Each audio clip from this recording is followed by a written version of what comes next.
Chapter 1646. Rui Jin emerges. Since the average lifespan of ordinary people on the Tianyuan continent was 200 years, Shen Fang should not look so old, but Kendall's death took a very heavy toll on her mind. Time could not erode Shen Fang's love for Kendall, so even after several dozen years, she still failed to get over her sorrow. This was why she had become an old woman despite only being middle-aged before. "Madam, you have to look after yourself. You can't forget that you have Sans. Even if you don't care about yourself anymore, you have to care about your son." Jian Chen ran up to support Shen Fang, who even struggled to walk. He felt rather pained inside. He could already sense that there was not much life force left in Shen Fang. She did not have much time left. With his current strength, he could help her easily. He could effortlessly give her another 1,000 years of lifespan.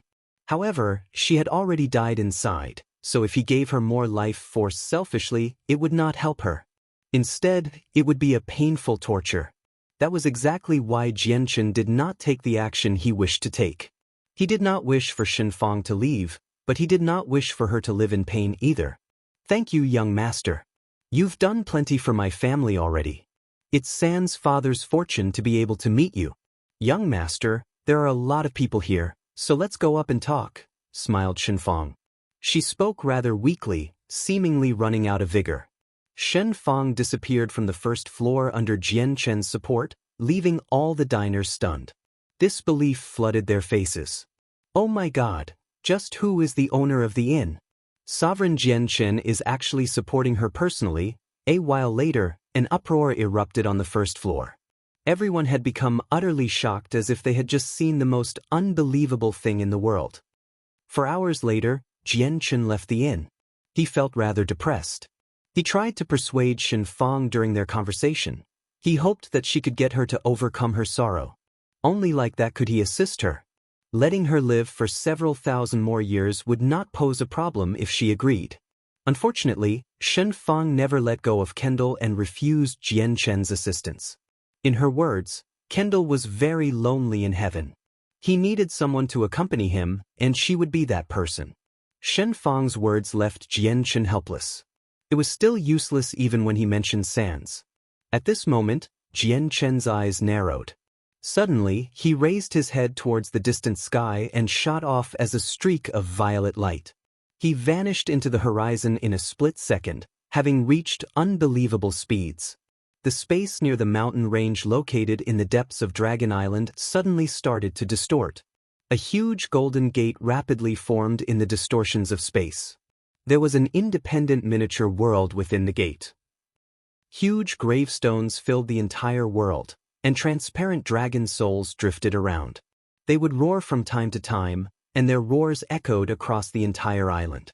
This was the dragon's necropolis. The remains of many dragons were buried here, including Class 9 dragons. At this moment, a golden figure flew out from the depths of the necropolis. He radiated with a powerful draconic aura. All the weaker dragon souls collapsed as they trembled when they sensed the aura. The golden figure did not stop as he flew, directly flying out of the necropolis.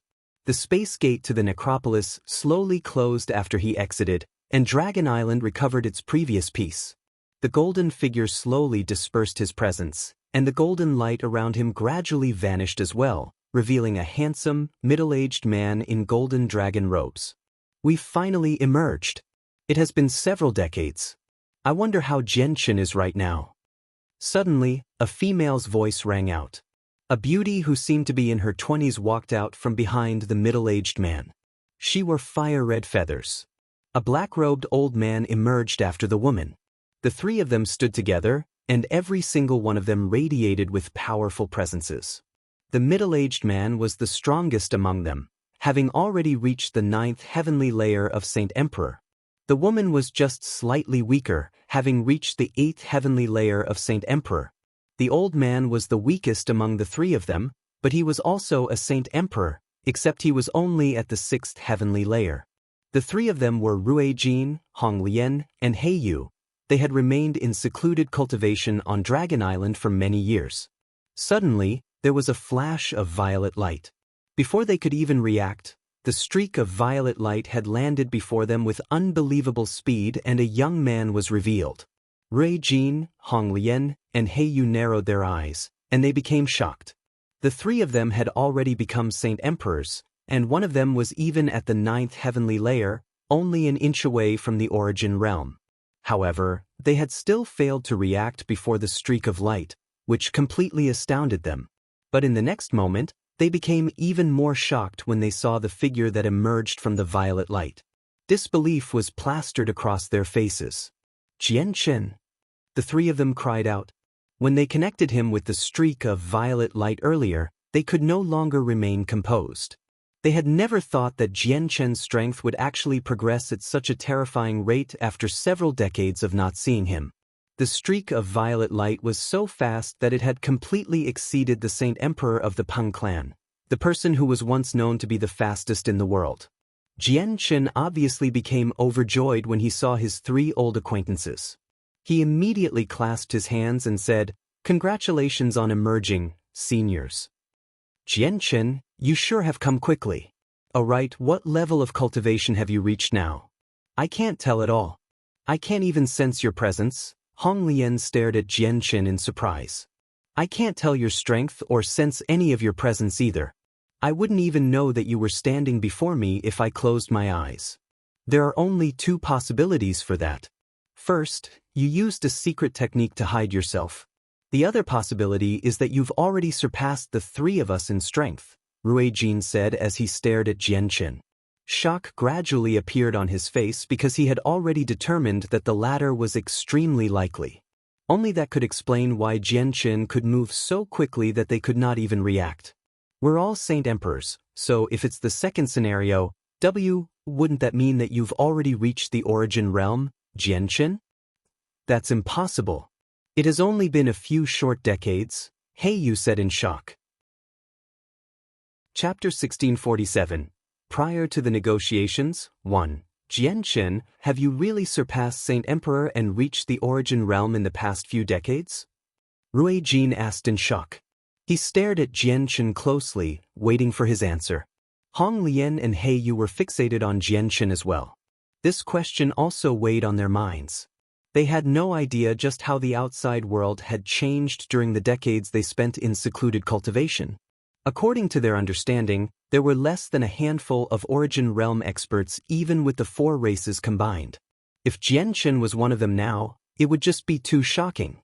Jianchen chuckled. "Seniors, many major matters have happened on the Tianyuan continent during the years you spent in seclusion. My personal strength has skyrocketed due to a few fortuitous encounters, so I should have already surpassed the origin realm now." "What? Surpassed the origin realm?" This time, the three of them collectively cried out. Their eyes widened and bulged as they were completely drowned in disbelief. Their hearts began to surge. Surpassed the origin realm? How is this possible? It has only been so long, the three of them murmured. They had become rather dazed. If it were not for the fact that they knew that Jianchen was not someone who liked to joke around, they would directly believe that Jianchen was kidding. According to their understanding, origin realm experts were unimaginably powerful. As for surpassing the origin realm, such a matter had completely exceeded their understanding. "Seniors, why don't you go rest in the Changyang clan first? It'll be convenient for me to slowly tell you what has happened on the Tianyuan continent as well," said Jianchen, inviting the three of them to his home politely. Rui Jin sucked in a deep breath and slowly calmed himself down. He said, "Fair enough, we'll go to the Changyang clan first then." Jianchen brought Rui Jin, Hong Lian, and He Yu back to the Changyang clan in Lore City. As soon as they entered the clan, the three of them were secretly surprised as they could clearly sense all the Saint Emperors in the Changyang clan. There were so many of them even though several decades ago, they did not even have that many Saint Kings, let alone Saint Emperors. Looks like the world really has changed drastically in the years we've spent in seclusion. The overall strength of the world has been raised to a whole new level, the three of them sighed emotionally. Originally, they thought that their strength after they emerged could allow them to be ranked amongst the apex, even if they could not become invincible. However, looking at it now, they just found the thought to be hilariously naive. Jian Chen and the three others sat together in Jian Chen's majestic residence. Then Jian Chen began to explain everything that had happened across the years to them in detail. A few hours later, the three of them learnt about all the changes to the world in the time they were missing. It filled them with amazement. I never thought that the world would have changed so drastically in the decades we spent cultivating. Even so many Origin Realm experts have appeared. The current age is so glorious that even the ancient times cannot rival it, Rui Jin sighed emotionally. The current age belongs to Origin Realm experts. Saint Emperors are no longer anything now. Since the crisis of the world has been averted, the laws of the world are approaching perfection, and Origin energy is slowly reappearing. Obviously, I can't let such a great chance slide through our fingers.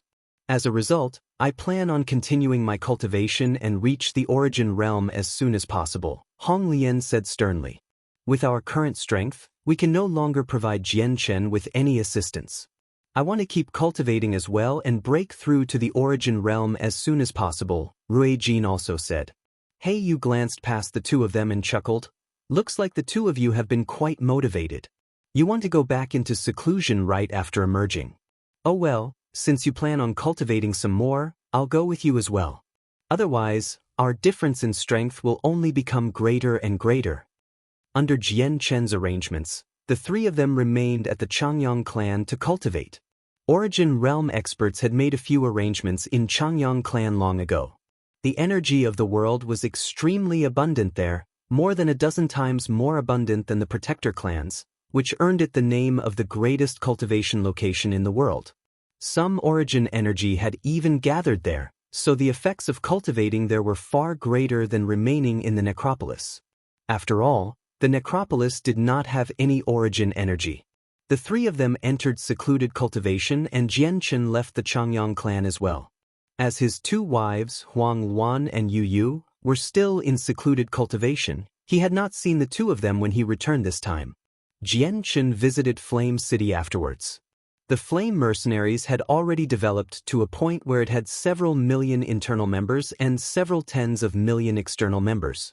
They had become a superpower that had branches littered across the continent, even extending into the Sea Realm, Wasteland Continent, and Beast God Continent.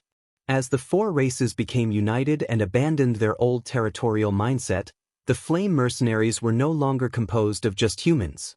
There were members of the 100 races, sea race, and magical beasts as well. The Flame Mercenaries remained under Bai Lian's control. As she spent just too much time managing the mercenaries, her strength had not progressed much at all. Even after consuming a violet cloud peach and large quantities of other precious heavenly resources, she remained as a Saint King.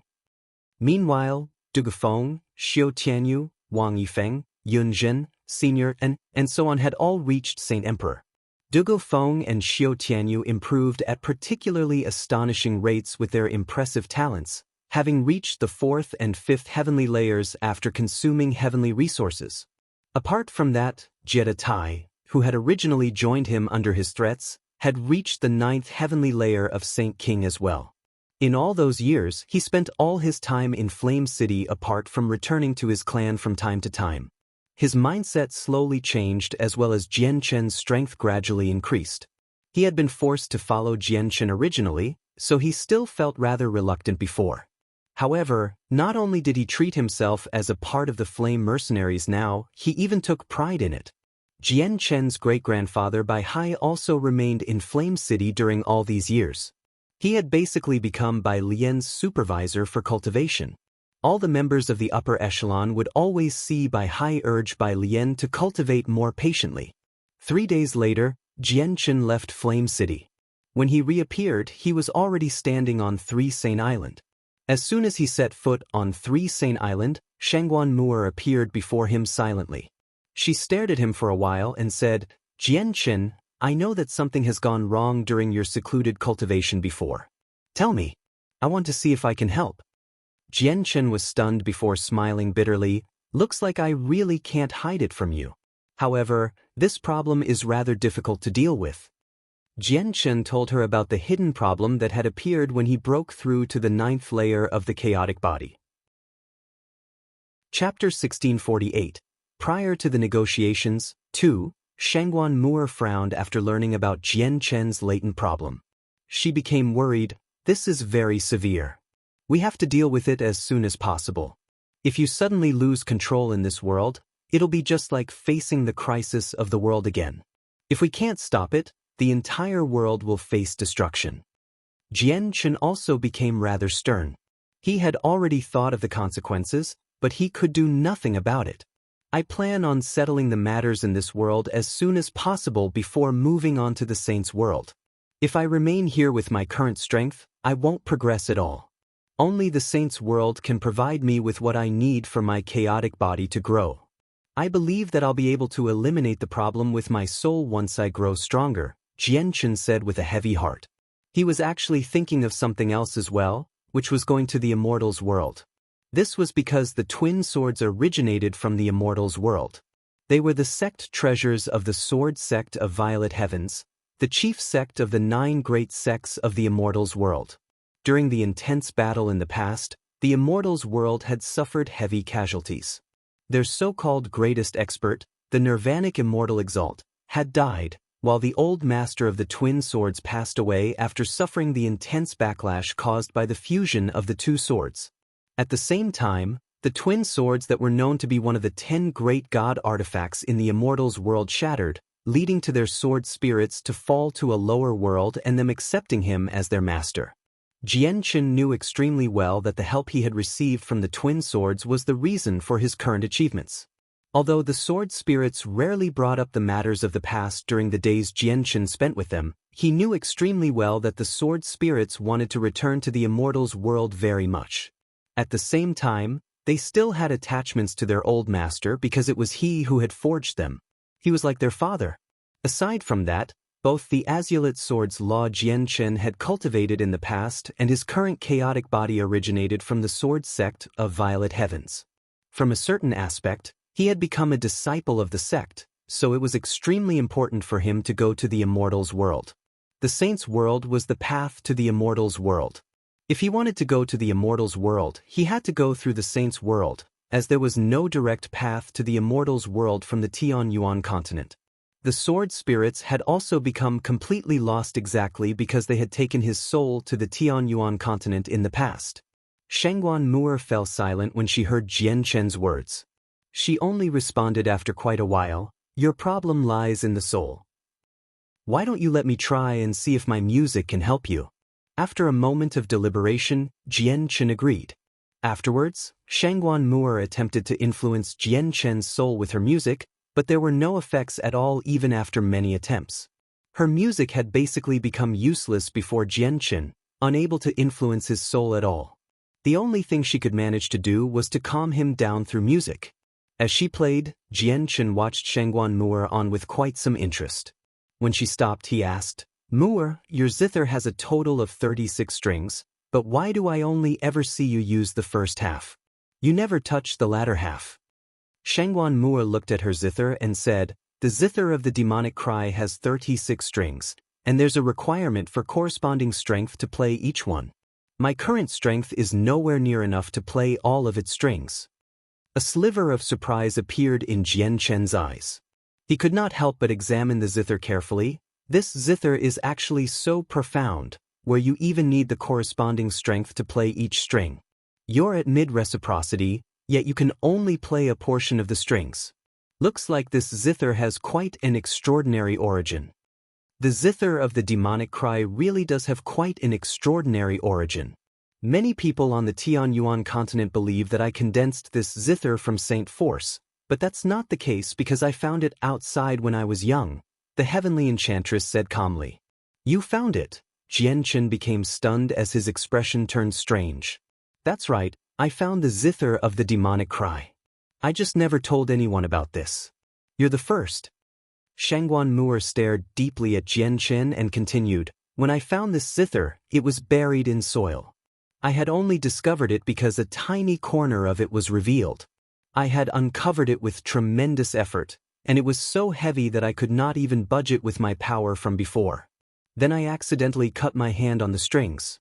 When a droplet of my blood fell on it, I discovered that I had actually formed a slight connection with the zither. It was also through this connection that I learnt the zither's name. I also gained a cultivation method in my head. I used that cultivation method to make my way to where I am today. I see. Looks like this zither is a pretty good treasure. The original owner probably died, which is why it ended up here through an accident. Jianchen understood. He had already seen something like this before. Inanna Tower had also ended up in this world because its original owner had passed away. It was now in his hands. Father, you finally emerged from cultivation. At this moment, a surprised and joyful voice rang out. Shangguan Aojian ran over from the place where he cultivated delightfully.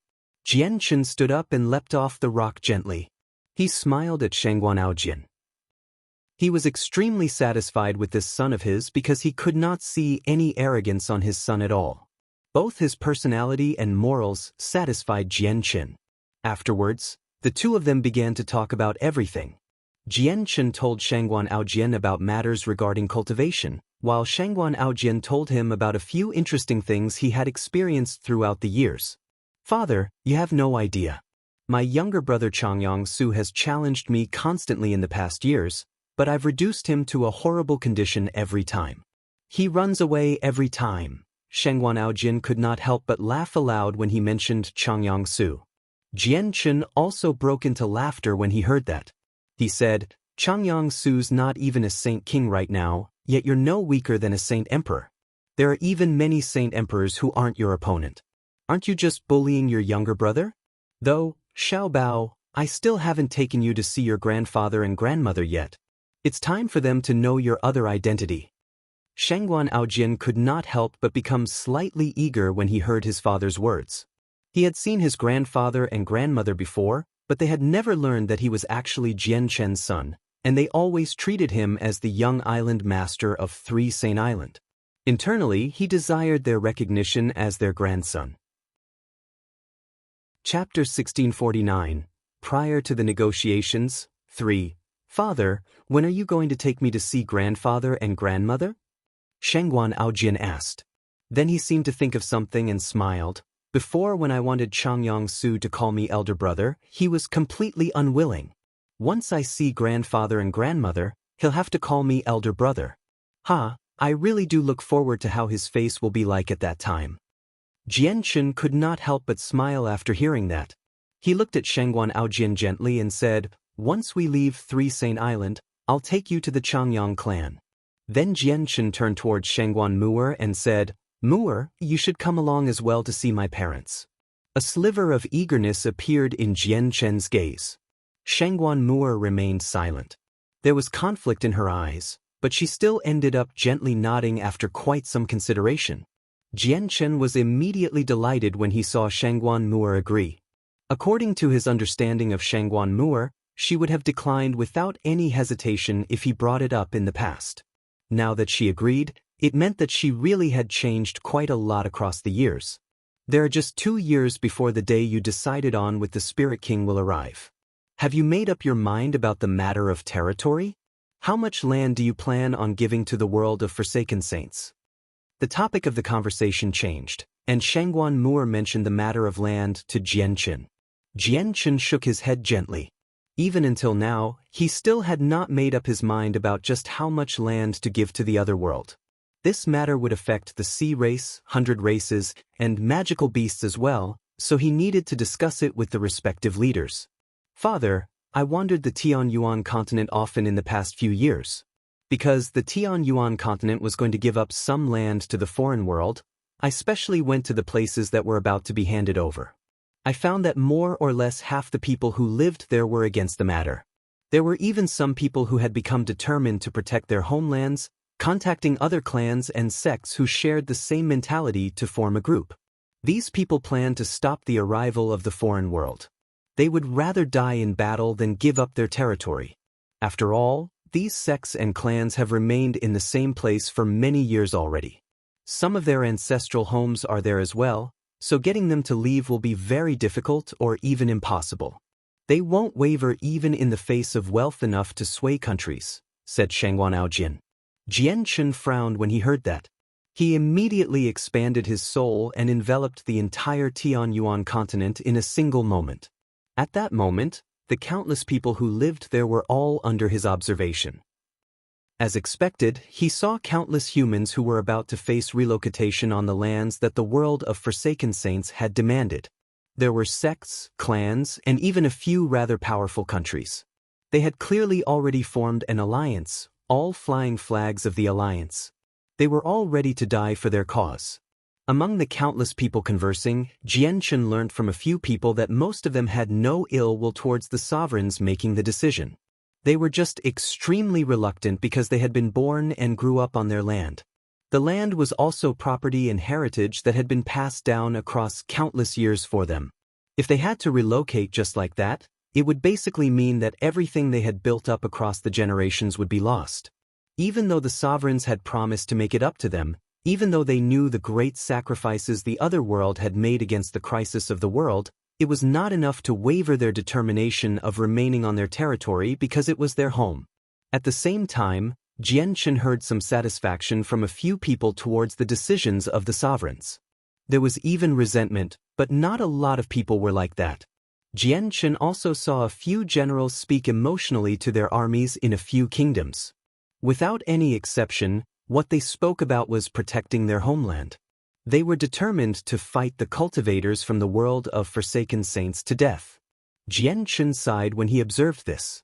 There were quite a lot of human cultivators, amounting to a rough sum of several billion. If they all planned on remaining on their land, an unprecedentedly intense war would erupt against the world of Forsaken Saints. The losses would be so great that it would be unimaginable.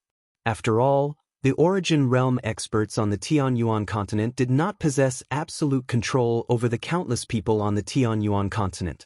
Even though they were respected and revered, once they did something against the interests of people, there would still be people who would stand forward to protect their interests, regardless of if they were sovereigns or if they could wipe out the people with a wave of the hand. They would protect their homelands, and even death could not make them change their minds. Jianchen's soul continued to expand, directly enveloping the territories of all four races. He discovered that the same thing was happening with the magical beasts and the sea race. Many of the organizations in the two races had joined together, unwilling to give up their land. Only the 100 races remained rather peaceful, without any signs of resistance or objection. The entire 100 races, ranging from saint emperors to ordinary people, all followed the war god. Anything he said was like an edict from heaven. None of them would object the war god's decision. This was because the 100 races was originally one that possessed faith. Their faith lay with the current war god, Taita. Jianchen, there are still 2 more years before the negotiations. Have you made your decision? Taita's voice rang out in Jianchen's mind when his soul enveloped the 100 races. Jianchen did not try to hide. He told Taita everything he saw. Sharing territory with the foreign world was no longer as simple as it seemed. Jianchen, you should know about the true identity of the elven god tree. God King Adriana once told me to pull the people from the world of Forsaken Saints to my side. They're actually spirit sages. The spirit sages are a large race and clan in the higher world. They have quite the heritage. Taita's voice rang out. The two of them were conversing through their souls from several tens of millions of kilometers away. The spirit sages? Jianchen became stunned. He did not know about the spirit sages, but he did know about the god clan that Taita came from. According to the sword spirits, he learnt that the god clan was a peak clan in the saints' world. During their age of glory, it was no exaggeration to call them the greatest clan in the saints' world because the grand prime of the god clan back then was the greatest expert in the saints' world. Even the greatest expert of the immortals' world, the nirvanic immortal Exalt, was not his opponent. Since the spirit sages could raise the attention of the god clan, their power was evident. Chapter 1650. Prior to the negotiations, 4. Jianchen sank into contemplation after his conversation with Taita. He had never thought that the people from the world of Forsaken Saints who called themselves Forsaken Saints actually had such a great background, where even the god clan would try to pull them to their side. He could not help but re-evaluate the world of Forsaken Saints. Jianchen thought for quite some time. The light in his eyes flickered. Shangguan Mu'er and Shangguan Aojian did not disturb him when they saw that he was deep in thought. A while later, Jianchen made up his mind. He became determined and looked at Shangguan Aojian and Shangguan Mu'er. He said, "Let's go to the Tianyuan continent right now." Shangguan Aojian obviously agreed happily to this suggestion. He wished to gain the recognition of his grandmother and grandfather as soon as possible. During the time he roamed the Tianyuan continent, he had gone to the Changyang clan many times. As he was the young island master of Three Saint Island, Changyangba and Bayuntian had personally received him every time, so he saw his grandfather and grandmother every time. However, he did not sense any of the affection and concern he yearned for from them, only politeness and respect. This was all due to the fact that he was the young island master of Three Saint Island. This was not what Shangguan Aojian wished to see. He would have accepted anyone else's politeness happily and would not feel inconvenienced in any way, let alone feeling uncomfortable. However, Shangguan Aojian was unable to accept his grandmother and grandfather behaving so politely towards him. It even made his heart throb, making him feel bitter inside. Jianchen left Three Saint Island with Shangguan Aojian and Shangguan Mu'er. When the two of them left, Xiao Qian and Xiao Yu walked over from the other side with their junior sister Qin Qin. The two of them looked towards Qin Qin and both sighed inside. Several decades had passed, but Qin Qin had already begun her journey of cultivating and attained quite the achievement, so she possessed an extremely lengthy lifespan. As a result, she seemed the same as before, remaining as pure and beautiful as she was in her 20s. The only difference was that she now exuded a sense of maturity. Qin Qin looked in the direction that Jianchen had flown off and sighed emotionally inside. A sliver of emotion that she had hidden very deeply in her heart appeared as well. Qin Qin had indeed fallen in love with Jianchen, and even Xiao Qian and Xiao Yu had learned about it. However, she had already understood many things across the several decades. She knew that she was not fated to be with Jianchen in this life, so she began to hide the emotion deeply in her heart, sealing it off coldly. Jianchen returned to the Changyang clan in Lore City with Shangguan Mu'er and Shangguan Aojian. This time, the three of them did not directly fly in. Instead, they entered through the front entrance. His appearance rather alarmed the guards at the main entrance of the clan. All of them knelt in disbelief. They directly wondered inside about what their fourth young master was planning to directly enter through the main entrance. As guards of the front door, they had never seen Jianchen enter through here. Every single time, he would move mysteriously, appearing in the clan like he had teleported before leaving in the same way, making it impossible to know his whereabouts. "I want to see my parents for some matters. Please send someone to contact them." Jianchen immediately ordered the guards the moment he stepped into the clan. "Yes, sir. This one will immediately contact the old master and madam." One of the guards directly felt confused towards the young master's irregular behavior, but he did not dare to hesitate at all despite his doubts. He replied politely before running inside as quickly as possible, disappearing in the blink of an eye. Jianchen brought Shangguan Mu'er and Shangguan Aojian into the clan and directly headed towards the discussion hall. The three of them did not move very quickly, traveling at an ordinary person's speed. Without any exception, all the groups of guards they passed by would bow towards the three of them. Reverence filled their face. The Changyang clan had been expanded a few times, but it did not occupy too great of a space. Very soon, Jianchen entered the discussion hall with Shangguan Mu'er and Shangguan Aojian. At the same time, Bayuntian and Changyangba received the message from the guard and emerged from the forbidden grounds. They also entered the discussion hall. Jianchen dismissed all the visible and hidden guards in the discussion hall, so there was only the five of them present. So the island mistress and young island master of Three Saint Island have come to visit. I have failed to welcome you from afar, so please forgive me. Xiang'a, why didn't you tell your father earlier than the island mistress was paying a visit? I could have made some preparations. Changyangba immediately clasped his hands to greet Shangguan Mu'er when he saw her. He was unable to contain his respect, but he also blamed Jianchen a little. Although his son was the greatest expert in the world now, the island mistress of Three Saint Island was still an Origin Realm expert.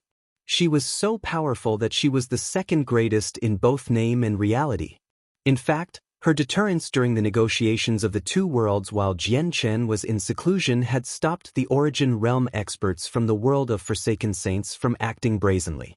As a result, Changyang Ba believed he should have held a grand welcoming ceremony for the visit of someone so important. Only that was enough to welcome someone like the island mistress of Three Saint Island. Jian Chen smiled mysteriously.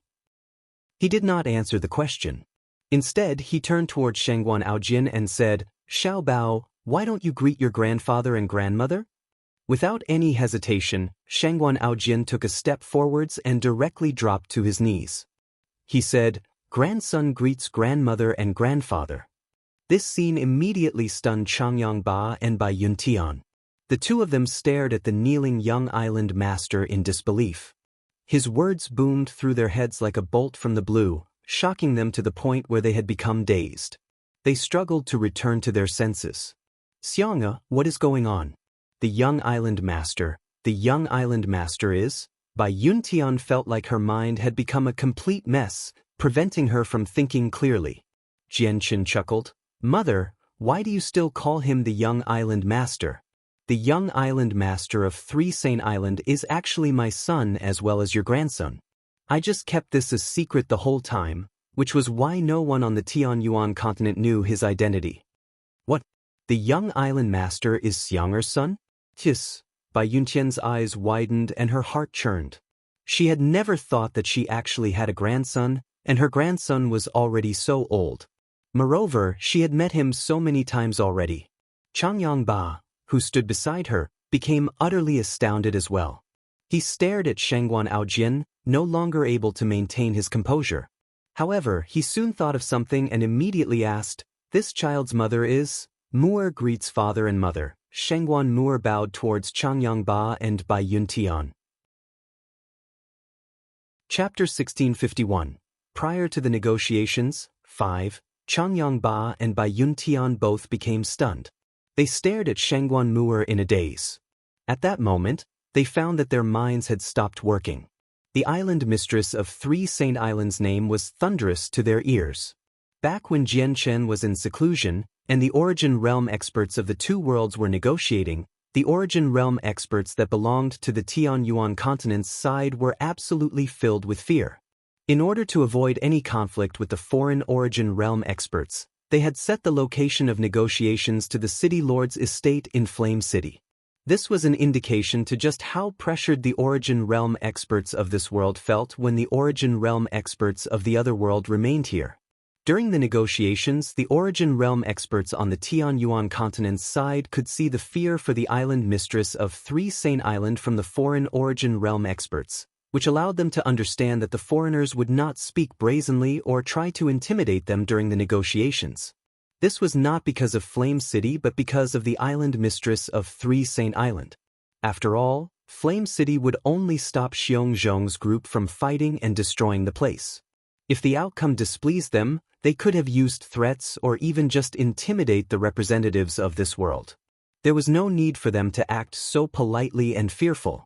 The true deterrence was the island mistress of Three Saint Island. Although Changyang Ba and Bai Yuntian never took part in the negotiations, they knew a lot of the details due to their unique identity. As a result, the couple felt respect from the bottom of their hearts for the island mistress of Three Saint Island. Even though she was not as powerful as their son, her existence was enough to deter all the Origin Realm experts from the foreign world aside from the Spirit King.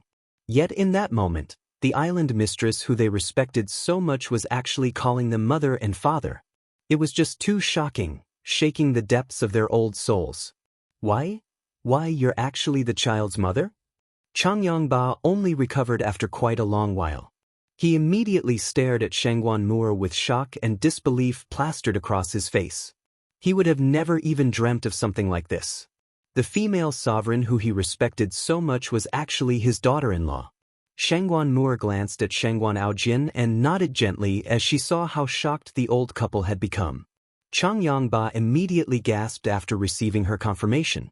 His heart beat extremely heavily at that moment.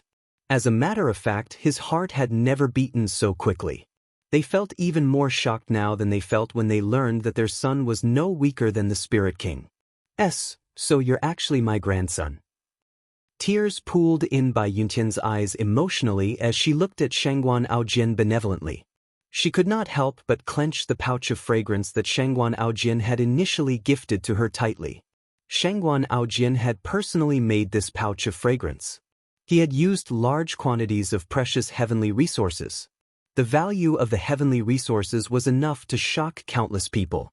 Only now did Bai Yuntian learn that the pouch of fragrance was actually a gift from her own grandson, so her value of the pouch of fragrance soared several times over.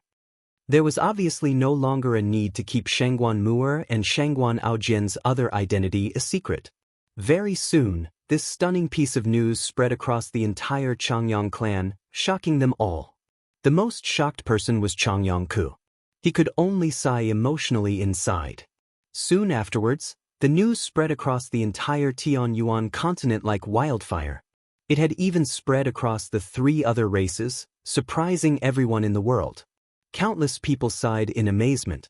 In Flame City, a young girl passed through the bustling streets with a young boy, constantly moving from shop to shop.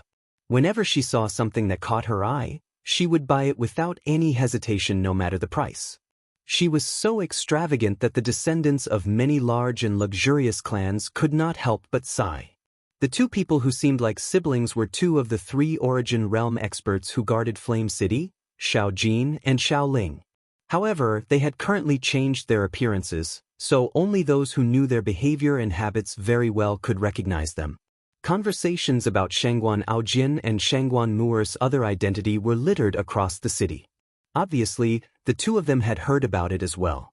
The young island master of 3 Saint Island is actually Big Brother's son, Xiao Ling murmured. She thought a little before saying to Xiao Jin, "Brother Xiao Jin, let's go to the Changyang clan." "All right then, Sister Xiao Ling," Xiao Jin sighed a little. He was completely helpless. As a spirit of the attributes, his body grew very slowly, but his mind was unlike Xiao Ling's, permanently unable to grow. As a result, although Xiao Jin seemed like a young boy, he was already as mature as an adult.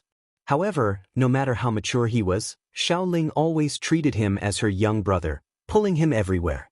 At the same time, a young man sat in the forbidden grounds of the city lord's estate, cultivating there. Dense origin energy circulated around him, and a tremendous pressure would radiate from him from time to time. The young man was the white tiger in human form. Unlike Xiao Jin and Xiao Ling, he worked extremely arduously on his cultivation. He did not spend a single moment on pointless things. He basically spent his entire time cultivating, apart from spending some time with his mother. He would not pause unless something major occurred. At this moment, the white tiger's eyes snapped open. At the moment he did that, the space before him shattered, being reduced to void. Just his gaze alone had surpassed the limits of the space in his surroundings. Compared to the past, his strength had clearly increased. The young island master of 3 Saint Island is actually my elder brother's son. I need to go congratulate him now that this has been announced, the white tiger murmured. He soon vanished. Tai Ta currently sat on the throne in the War God Hall. He radiated with a dense, golden light. The light permeated the entire Divine Hall as if it had fused with the Golden Divine Hall. Over 20 Saint Emperor Hall elders sat below the throne. Every single one had their eyes closed. They were also cultivating, absorbing a tiny portion of the golden light from Tai Ta. Suddenly, Tai Ta's eyes snapped open. The dense, golden light around him gradually dispersed as well before vanishing completely. The entire Divine Hall returned to its previous state. The hall elders beneath the throne all stopped cultivating at the same time. They opened their eyes and looked at Tai Ta politely. "Prepare rich gifts. I'm going to the Changyang clan." Tai Ta chuckled aloud and stood up, passing down orders. "Yes, sir. I'll go prepare them immediately," a hall elder immediately replied and left politely. Chapter 1652, Gathering of the Strongest, 1. At the same time, the sea goddess, Yang Lai, Gui Hai Yidao, Feng Xiaotian, Houston, and the 4 brothers all hurried over as well, gathering at the Changyang clan. They all congratulated Jianchen. Although Jianchen did not plan anything special to celebrate, Announcing Shangguan Aojian's identity as Jian Chen's son was akin to returning to the ancestral home according to the customs on the Tianyuan continent. Even ordinary people would celebrate something like that, not to mention that this had happened with Jian Chen and Shangguan Mu'er, two sovereigns of the world. As a result, many ancestors from large clans and organizations came without invitations from across the world with rich gifts. Even the patriarch of the Tianqin clan, Qin Shao, matriarch of the Tianmu clan, Tianmu Ling, king of the Qin Huang kingdom, Qin Ji, Quan Yukai, Kara Wei, the president and the grand elder of the Radiant Saint Master Union had come. Many people who were acquainted with Jian Chen had all come. In the end, Changyang Ba and Bai Yuntian could only decline Jian Chen's request of not celebrating the matter. They ordered a large banquet to welcome the guests. Everyone dispersed after the celebrations, but the four brothers remained. Jian Chen knew what the four brothers were looking for. After greeting them, he took them out of the Changyang clan and directly led them to the center of a desolate mountain range. There were a few magical beasts living in the mountains, but they were not particularly powerful. The strongest was only at the 6th class, so the powerful presence that the four brothers unconsciously radiated immediately scared these magical beasts away when they arrived. Jian Chen extended his right hand and a finger-sized tower suddenly appeared. Sword slashes covered the tower and each slash shone brightly. It formed a powerful sealing force, keeping the two sealed. This tower was the treasure from a higher world that Jian Chen had found in the Sea of Despair, the Nana Grand Prime's Ana Tower. The four brothers immediately stared at the tower when it appeared. They were interested as well as confused. This was because the four of them felt a sense of familiarity and unfamiliarity from the tower. The reason why you've come to find me is probably because of this tower, right? Jian Chen stared at the four brothers and said calmly. The four brothers said nothing. Their attention was completely devoted to the Anata Tower. They were drawn in by it. With a single movement from Jian Chen, the Anata Tower in his hand was thrown into the air. Then, under Jian Chen's control, the tower rapidly expanded in the air, becoming something several thousand meters wide, reaching into the clouds in the blink of an eye. Boom!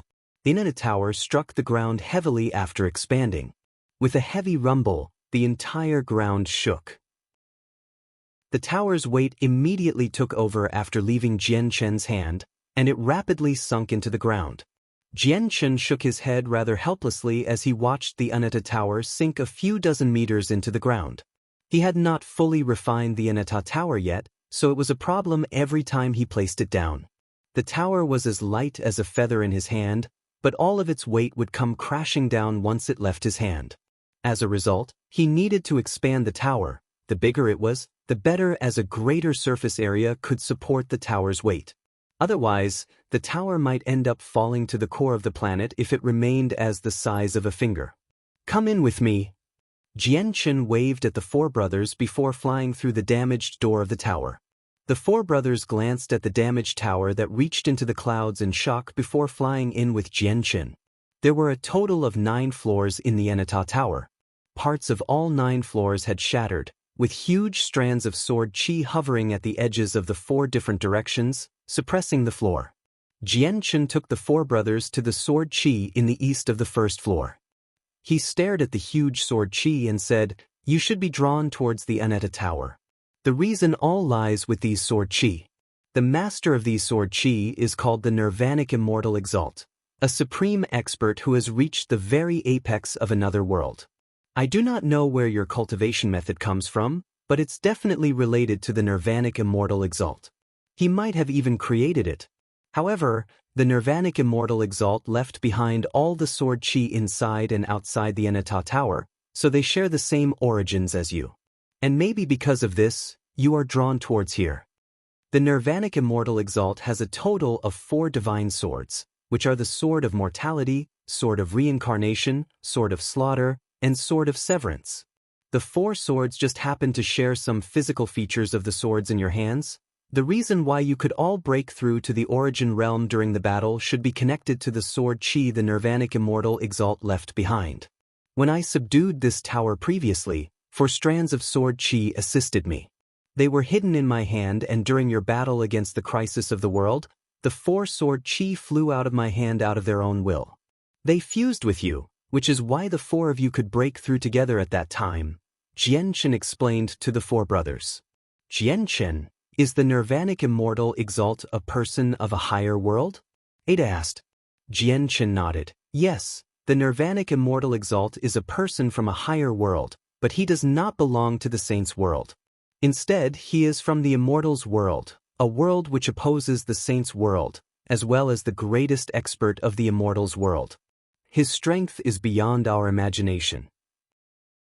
Jianchen sighed at the sky when he reached this point and said regretfully, unfortunately, his glory has become a matter of the past because he has fallen long ago. He died on the battlefield between the two worlds. Hearing that the Nirvanic Immortal Exalt was already dead, the four brothers' feelings became mixed. They had learnt the origins of their cultivation method, but the original progenitor was unfortunately already dead. What you see right now is the sword chi from the Sword of Severance. If you look at your sword, it's rather similar to the Sword of Severance. I want to see if you can form a connection with the sword chi. If you can absorb the sword chi, it would be even better. Jianchen stared at Ada in interest as he became slightly eager. Aside from answering the four brothers' questions, he had brought the four of them into the Aneta Tower for this reason. He wanted to see if he could make the four of them remove the sword chi. All these sword chi were sealed, sealing up the Aneta Tower's power. If the seals were not removed, he would be unable to display the Aneta Tower's full strength even if he refined it completely. Ada stared at the sword chi for a while before shaking his head. I find these sword chi both familiar and unfamiliar. Absorbing them is completely impossible because I can clearly feel their strength. Even with me just standing here right now, my heart still beats in fear. If I try to absorb it, I'll be ripped to shreds in a single moment and I'll die.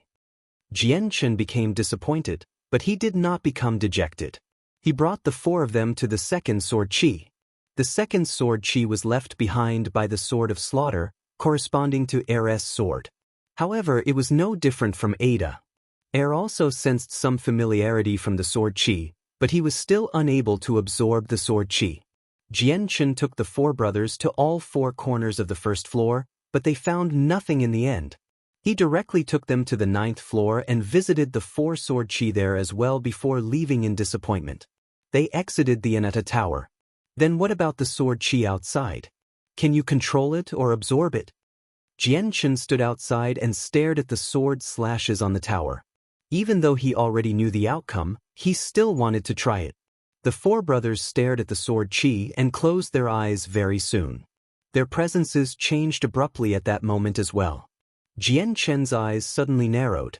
Currently, he could sense that the four brothers seemed to have fused with the sword chi. They're borrowing the sword slashes to comprehend the way of the sword. A thought crossed Jianchen's head.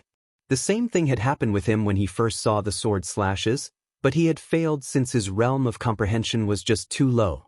Not only did he fail to benefit at all, he had almost suffered an intense backlash. The cultivation method of the four brothers should be left behind by the Nirvanic Immortal Exalt.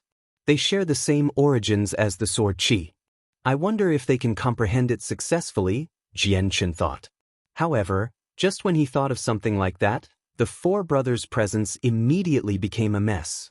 They all vomited blood and became extremely pale. Jianchen arrived before the four of them. Raising his hand, he used Radiant Saint Force to heal them. The four of them had suffered from a backlash. Fortunately, they were not too heavily injured. With his abilities as a Class 9 Radiant Saint Master, they made a full recovery before long. What powerful sword chi! I've never sensed such powerful sword chi. I never thought that I wouldn't even have the right to comprehend it after reaching the origin realm. Ada sighed deeply as he glanced at the sword slashes with lingering fear. However, he immediately looked away again, no longer willing to try comprehend it anymore. Jianchen stared at the sword slashes. He did not tell them that the sword chi had actually become much weaker than before after conflicting with the Aneta Tower for so long. Afterwards, the four of them walked around the tower a few times. The four brothers had also flown to the very top of the tower. They saw the four slashes which were missing sword chi, but they did not benefit from anything at all in the end. Jianchen, you've already answered our queries. If there is anything the four of us can assist you with in the future, please let us know. We will do everything we can as long as it's within our abilities. Farewell." The four brothers clasped their hands at Jianchen and left together. Chapter 1653, Gathering of the Strongest. 2. Jianchen watched the four brothers leave. When they finally left his sight, he sighed gently. There was a hint of pity and disappointment on his face. Aside from answering the questions that the four brothers had, he had another intention. He wanted to let the four of them enter the Enata Tower. He wanted to see if the four of them could somehow remove the seal on the Enata Tower. After all, the cultivation methods of the four brothers were related to the Nirvanic Immortal Exalt, and they had only managed to reach the Origin Realm through the assistance of the four strands of Sword Chi. In this world, the four of them were the only people who were related to the Nirvanic Immortal Exalt, so Jianchen believed that the four of them would have the greatest possibility in removing the seal on the tower. Although the seal on the tower had become far weaker after so many years, it was still a seal left behind by the greatest expert of the Immortals world. Even after it had weakened, it would not be something that Jianchen could remove. He would still remain helpless against the seal even if his strength progressed by a few more layers. Jianchen looked at the damaged tower and stared at the sword slashes. He murmured, "These sword chi have already developed some intelligence. They must have sensed the brothers' arrival. Maybe they didn't react because the four brothers were too weak. After all, they still haven't comprehended the way of the sword. If the four brothers comprehend the way of the sword and come here after their strength has progressed by quite a few cultivation realms, will the outcome be different?" Jianchen pondered as he stared at the sword slashes on the tower. After a while of thought, he put the Enata Tower away. With a single movement, he disappeared from the location as well, leaving behind only a huge pit the Enata Tower created. Jianchen passed the next few years peacefully and simply. He either spent his time by his parents' side or guided Shangguan Aojian through cultivation. He also passed on all the experiences he had gathered across the years to Shangguan Aojian. Sometimes, he would stay on Three Saint Island for some time, accompanying Shangguan Moore. He would also visit Longevity Valley from time to time, following Uncle Xiao into the fields to do some farming in coarse clothes and bare feet, living an ordinary person's life. He would also visit various places to see acquaintances and friends. This period of time was the easiest and most pleasing time in Jianchen's life. There was no longer any need for him to be like before, devoting himself to cultivation every moment of the day while remaining wary against enemies, living under huge pressures, where he could potentially become eternally doomed from even the slightest carelessness. In the past, Jianchen had never even considered such a simple and peaceful life. Now that he could finally spend his days as he wished after so much trouble, Jianchen valued it extremely dearly. He valued every day, every minute, and every second of it. He would often smile, revealing a sense of being relaxed, which he had never shown before. Through the years, quite a few changes happened to his good friends and acquaintances. The third prince of the Qin Huang kingdom, Qin Ji, had become the king quite a few years ago, while Tianmu Ling had become the matriarch of the Tianmu clan as well. Qin Shao had become the patriarch of the Tianqin clan long ago, and he even had several grandchildren now. Under his lead, the Tianqin clan became the greatest clan in the Zhuya kingdom. It was so prestigious that even the royal family of the kingdom was not as great. Although there had not been many major changes with the Radiant Saint Master Union, the president announced his retirement a few days after Shangguan Aojian's identity was announced. The new president was Quan Yukai. The Grand Elder had retired as well. The two of them had become Class 8 Radiant Saint Masters in the artifact space several decades ago, so they now possessed lifespans of 6,000 years. In their remaining time, they planned on stepping down completely and living a hermit lifestyle, no longer interfering with the matters of the Union. Due to the lack of Saint King ancestors, the Tsar family that once controlled the City of God had completely declined now. Although their ancestor Tsar Kane had become a Saint Emperor, she left the clan as well, no longer bothering with the matters relating to the clan. She had faded away from the Tianyuan continent. Changyang, who remained in the Pure Heart Pavilion to cultivate the entire time. Due to the personal guidance of Feng Xiaotian, He seemed to have severed his emotions and desires completely. He had abandoned kinship and friendship. He had never taken a single step away from the Pure Heart Pavilion after entering it, and he did not even visit his mother, who was growing weak across the years. Meanwhile, Newbies was probably the happiest one out of everyone. He spent his time traveling around with 2 women, moving through the territories of all 4 races. Sometimes, he would find a cave and go at it with the 2 women. The 2 women were both Class 7 magical beasts who had assumed human forms. They were burly, broad-shouldered, and powerful, even greater than many of the large men on the Tianyuan continent. Xiao Tianyu, Dugufeng, Yun Zheng, Senior, and Sans, and so on basically spent all their time in Flame City, devoting themselves to the development of the Flame Mercenaries. A year after Shangguan Aojian's identity was revealed, Yu Yu and Huang Wan both emerged from seclusion. Their feelings became extremely mixed when they saw Shangguan Aojian. In the blink of an eye, the 10 years that Jian Chen and the Spirit King had agreed on arrived quietly. As soon as it was time, an extremely powerful presence began to radiate from the tunnel connecting the 2 worlds. A simple-looking middle-aged man appeared. Behind him was a metal sword that hovered with a dark glow. It radiated with soaring sword chi. The sword chi was so powerful that it made space distort. If it were not for the fact that the sword chi was purposefully hidden, it would have been enough to annihilate most of the space in the world. This middle-aged man was the Spirit King. He had punctually appeared on the Tianyuan continent. Behind him were the Origin Realm experts from the world of Forsaken Saints. Shenjian, please come to the City Lord's estate in Flame City. Jian Chen's voice rang out from 1,000,000 kilometers away as soon as the Spirit King appeared. It crossed the distance and boomed thunderously at the location of the tunnel between the 2 worlds. The Spirit King's face did not change, nor did he say anything. He directly took a step, and with that he vanished. At the next moment, he had crossed the distance, appearing in the City Lord's estate as if he had teleported. He stood before Jianchen. Between the 2 of them was a long discussion table. All the Origin Realm experts of the Tianyuan continent's world had already been seated and had been waiting for some time already. The Spirit King observed the composed Jianchen closely. After staring for a while, he said, "Your strength has increased again?" Jianchen smiled. "There was some increase during my period of secluded cultivation." The Spirit King sat down and became rather stern. Jianchen's strength before was roughly the same as his. Now that his strength had increased once again during his secluded cultivation, would that mean that the difference between the 2 of them had shrunken again? Or maybe they were completely on the same level now. At the same time, the Spirit King was unable to sense just how much Jianchen's strength had increased. However, he could tell from his battle prowess that Jianchen might have completely exceeded him already. Chapter 1654. Unification. Even with his mental fortitude, the Spirit King could not help but gasp when he confirmed the matter. Jianchen's growth rate had completely shocked him. In a lower world where origin energy was thin, advancing any further after breaking through to the Origin Realm would be extremely difficult.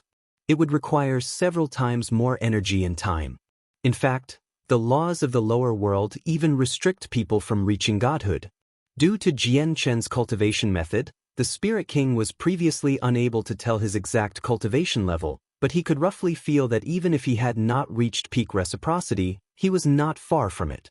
Any advance in strength at that level was almost impossible because the lower world rarely had the resources to support the cultivation of a reciprocity expert. Despite the limitations, Jianchen had made quite some progress in just 2 decades. The Spirit King could not help but sigh in surprise from this fellow's speed and talent. As the Spirit King sat down, the other Origin Realm experts all arrived at the City Lord's estate as well. They all glanced at Jianchen with reverence and various other complicated emotions before silently sitting beside the Spirit King. The Spirit King was not present in the negotiations before, so Xiongzhong had represented the world of Forsaken Saints as he had been the strongest present. Xiongzhong had decided everything, but now that the Spirit King was personally present, the protectors and elders who were great enough to be revered on the Tianyuan continent all shut up obediently. Let's talk about the matter of land. As mentioned in the previous negotiations, Our world has already proposed the land we want, and its size is proportional to the territories between the four races. We want a quarter of the Tianyuan continent, Sea Realm, Beast God continent, and Wasteland continent. That way, the land we possess in this world will be the same as yours. What do you think? The Spirit King said calmly as he stared at Jianchen with interest. He directly ignored the other Origin Realm experts who sat beside Jianchen. Everyone understood that there would only be two people taking part in the negotiations this time. They would be Jianche and the Spirit King. The other Origin Realm experts had no right to interfere. In a world where strength reigned supreme, the person who could hit harder would always be right. If this world did not have Jianchen to rival the Spirit King, the problem of negotiations would not exist at all. Jianchen shook his head gently in response to the Spirit King's words. Shinjian, I won't agree to that. Then why don't you tell me what you're thinking? The Spirit King's face remained the same, and he responded easily as if he had expected Jianchen to put up a fight. The Spirit King added, in order to stop the crisis of the world, my world has made a huge sacrifice, paying a great price. If the matter of land cannot be settled peacefully through negotiations, I cannot guarantee you that our world will not resort to military action. The Spirit King's words contained a hint of threat. If the land they were offered did not satisfy them, the world of Forsaken Saints would go back to war. The expressions of many of the Origin Realm experts on Jianchen's side changed slightly. Their world no longer feared a battle against the world of Forsaken Saints with their current strength, but it would be destructive if a battle did erupt. The Tianyuan continent, which had already cracked into 4 pieces, might be reduced to nothing. After all, the shockwaves of battles between Origin Realm experts were enough to cause a devastating effect on the world. In the past, Jianchen and the Spirit King's battle in outer space had forcefully split the moon in half. Even now, when night descended, countless people would see the two halves of the shattered moon. None of them wished for the planet beneath their feet to become a second moon. On the other hand, the Origin Realm experts of the world of Forsaken Saints felt prideful because of the Spirit King's awe. They even straightened their backs unconsciously. Due to the fear they felt toward Shangguan Moor, they did everything fearfully in the negotiations before, always at the end of their wits. All of them felt extreme indignation because of that. Now that the Spirit King was personally conducting the negotiations, they immediately regained their awe from before. The Spirit King's threat did not anger Jianche at all because the current world of Forsaken Saints no longer possessed the strength to challenge the Tianyuan continent. Once battle erupted, the world of Forsaken Saints would definitely suffer defeat because his chaotic body had reached the 9th layer. Even with the crack in his chaotic Niden, which limited him to 80% of his power, just that was far greater than what he had been able to use with the 8th layer. Correct. Your world indeed played a vital role in averting the crisis of the world. If it weren't for your assistance, we would probably all be dead by now. When your cultivators offered up their lives, I promised them that I'd fulfill their final wish so that they can rest peacefully in the afterlife, Jianchen said calmly. At the same time, a scroll appeared in his hand, which he spread out on the table. On it was all the territories across the 4 races. Jianchen stared at the map for a while and said, if I directly give you a piece of land, it'll lead to the objection of many people who originally lived there. After all, their land is their roots as well as the ancestral homes of many people. It holds an extraordinary significance to them, even more important than their lives. They would rather die than leave. There have even been many clans, organizations, and countries that have banded together because of this. If you want to settle down in that land, they'll throw themselves at you without any fear for death. As a result, several billions of people in my world will lose their lives in battles to protect their homeland if I directly follow through with your suggestion. I definitely cannot allow that to happen. The Spirit King frowned and asked, then what do you plan on doing? Jianchen knocked the table with a knuckle and said after some thought, I have indeed come up with an idea to deal with this problem, and that is to unite the 2 worlds, abandon the concept of territory and different races to formally become one. Uniting the 2 worlds, the Spirit King murmured softly. He was surprised. Jianchen's proposal had completely exceeded his expectations. After all, They were people from two different worlds and worlds that had initially gone to war with each other. There would still be some hostility between the two worlds. In fact, the Tianyuan continent had even been shattered because of their conflict. Correct. Unification. Our world will not give you any land. If you want your own land, then use the corresponding wealth to exchange it with people. Although wealth is nothing in our eyes, there are still quite a lot of people who would be willing to sell their land in the world, Jianchen said sternly. This was the only idea he could come up with that could fulfill the demands of the world of Forsaken Saints as well as maintain the interests of his own world. After all, in the mortal world, wealth could be described as universal. Buying land would obviously not be a problem, and through this method, the world of Forsaken Saints would definitely be able to obtain some land or even more than what they had initially planned on getting. The light in the Spirit King's eyes flickered. He found Jian Chen's suggestion to be rather enticing. Although it would mean that they would need to lose some things in order to get land, their world had existed for countless years and it followed a monarchy system. Just the amount of wealth paid as taxes was an astronomical figure, so the Sacred Spirit Hall had accumulated a huge amount of wealth long ago. Losing some of their resources would not affect them at all. At the same time, they could use those resources to buy land from the various people across the 4 races, so the final amount of land they could end up with would be far greater than what they could ever negotiate for, assuming the negotiations even went their way in the first place. Splitting up the land had a direct connection to the lives of several billion people, so the Spirit King understood that if he continued to insist on dividing up territories, it would be unlikely to proceed smoothly. Jian Chen would never make the decision to take the lives of several billion people.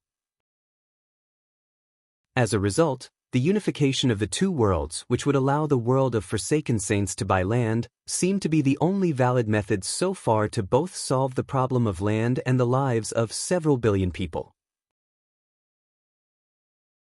Chapter 1655. A New Era, 1. The Spirit King sank into his thoughts over Jian Chen's suggestion of unifying the two worlds and gaining land through purchase, clearly weighing the advantages and disadvantages of the suggestion. He would discuss with the elders and protectors around him from time to time through communication techniques. For the moment, the city lord's estate became silent. No one spoke on Jian Chen's side. Jian Chen had already presented his exact idea. They only needed to wait for the world of Forsaken Saints' response on whether they agreed or not. This matter clearly was extremely important, enough to influence the world of Forsaken Saints far and wide. As a result, the Spirit King and the others dared not to be careless. They all seemed to be sitting there silently, but they had engaged in discussion long ago. Time passed silently until 4 entire hours had passed. Only then did the Spirit King respond. He said, "All right, I agree to it. Our worlds will be unified from now onwards, and we can buy any land in your world." The Origin Realm experts on Jian Chen's side all began to smile as if a heavy load had been lifted from their shoulders when they heard the Spirit King's response. The matter of land had weighed on their hearts for 2 decades, and they knew that as long as the matter was not properly settled, it was possible for war to break out between the two worlds. They did not fear it, but they did not wish to see it either. Now that the matter of land had reached a perfect conclusion, many of them let out a breath of relief. Jian Chen also smiled. He said sincerely, "I hope that our worlds can coexist peacefully in the future. Of course, I must remind you that we won't do anything if you buy land fairly, where how much you can obtain will depend on your abilities, but I do not wish to see you force people into selling. If that happens, we will interfere. There will be some conflicts between the unification of our worlds. If we don't manage it well, it might even erupt into war, and the shockwaves of the battle will be extremely destructive to the Tianyuan continent once Saint Emperors get involved. The Tianyuan continent has already shattered now, becoming extremely weak. It won't be able to endure much at all, so I'd advise some Origin Realm experts of both worlds to form an alliance to prevent this so that they can specially manage this matter and prevent Saint Emperors from taking part in large-scale battles," Houston suggested. Jian Chen nodded slightly. "That's not a bad suggestion. I feel the need to form an alliance to prevent large wars between experts. After all, the Tianyuan continent will not just be our homeland in the future. It'll be yours as well. None of us would wish to see our homeland destroyed at our own hands in the end. Okay, I agree, said the Spirit King. Afterwards, the two sides ironed out some details regarding the unification of the two worlds. They both considered that unification would not be an easy matter as they were people from two separate worlds. Hence, they set down many rules and restrictions to avoid large-scale conflict between the two worlds. At the same time, they formally established an alliance between the two worlds. The name of the alliance was the Tian Saints Alliance, taking from the name of the Tian Yuan continent and the world of Forsaken Saints. There was no alliance head, only alliance elders. Without any exceptions, the origin realm experts of the two worlds would take up those positions. The alliance only existed to prevent large-scale conflict between the cultivators of the two worlds and prevent the shockwaves of battle from destroying their homeland. The alliance would not interfere in anything else other. With the negotiations concluded, everyone dispersed. The details of the negotiations were announced as soon as possible. Very soon, everyone learnt about the conclusion of the negotiations between the two worlds. Some people treated it like it was nothing, while others sank deep into their thoughts about the future developments of this world. At the same time, there were other people who began to weep in joy as they cheered jubilantly. They were the people who were prepared to guard their homeland, kingdom, ancestral home, or clan to the death. They originally planned to enter a battle to the death against the foreign world, to protect what belonged to them. However, when they learnt about the conclusion, they all became emotional. Many people began to cry uncontrollably. It's Sovereign Jianqin. It's Sovereign Jianqin who helped us. If it were not for Sovereign Jianqin, who stood against our land being handed over, where we are standing now would probably already belong to the foreign world. On the other hand, all of us, people deeply attached to the land, would end up dead on the battle against the world of Forsaken Saints. Thank you, Sovereign Jianqin. Thank you. Long live Sovereign Jianqin. The other sovereigns of our world don't really care about our lives, but Sovereign Jianqin does. He was the one who saved us. It was he who protected our ancestral land. Very soon, some people learnt that the final changes in the decision to hand over land were completely due to Jianqin. They immediately began to cheer Jianqin's name gratefully. Jianqin had protected their homes and their lives. At that moment, several billion people across the world silently remembered Jianqin. There were even a few cities where people began to erect statues of Jianqin. People would kneel before the statues every day, and there were even many families who hung up images of Jianqin on their walls to worship. As the greatest sovereign in the world, he was supreme. However, he was not like the other sovereigns who paid no attention to the lives of those who lived at the bottom of society. He thought for them and spoke for them. He had protected their homes, their ancestral lands, and even their lives. On the other hand, Jianqin appeared on Three Saint Island. He sat on a rock at the top of Three Saint Mountain. Shangguan Mu'er was sitting beside him, playing her zither. The music she created was beautiful and touching, enough to enchant people. Jianqin would remain there for the next period of time to quietly overwatch the developments of uniting the two worlds and see if there would be anything he had not accounted for. The world of Forsaken Saints moved quickly once the negotiations concluded. The next day, a large number of sainthood experts emerged from the tunnel that connected the two worlds. They entered the Tian Yuan continent before dispersing in all directions, flying towards the territories of the four races. These people were all saint kings and saint emperors. They were the people the world of Forsaken Saints sent to buy land. They all possessed a large amount of wealth. Of course, since they came from the world of Forsaken Saints, they did not need to worry about being robbed even with so much treasure because there were origin realm experts from their world who watched over everything. Chapter 1656, A New Era 2. In quite a large, bustling city, the lofty city lord laid back in the air as he watched a performance.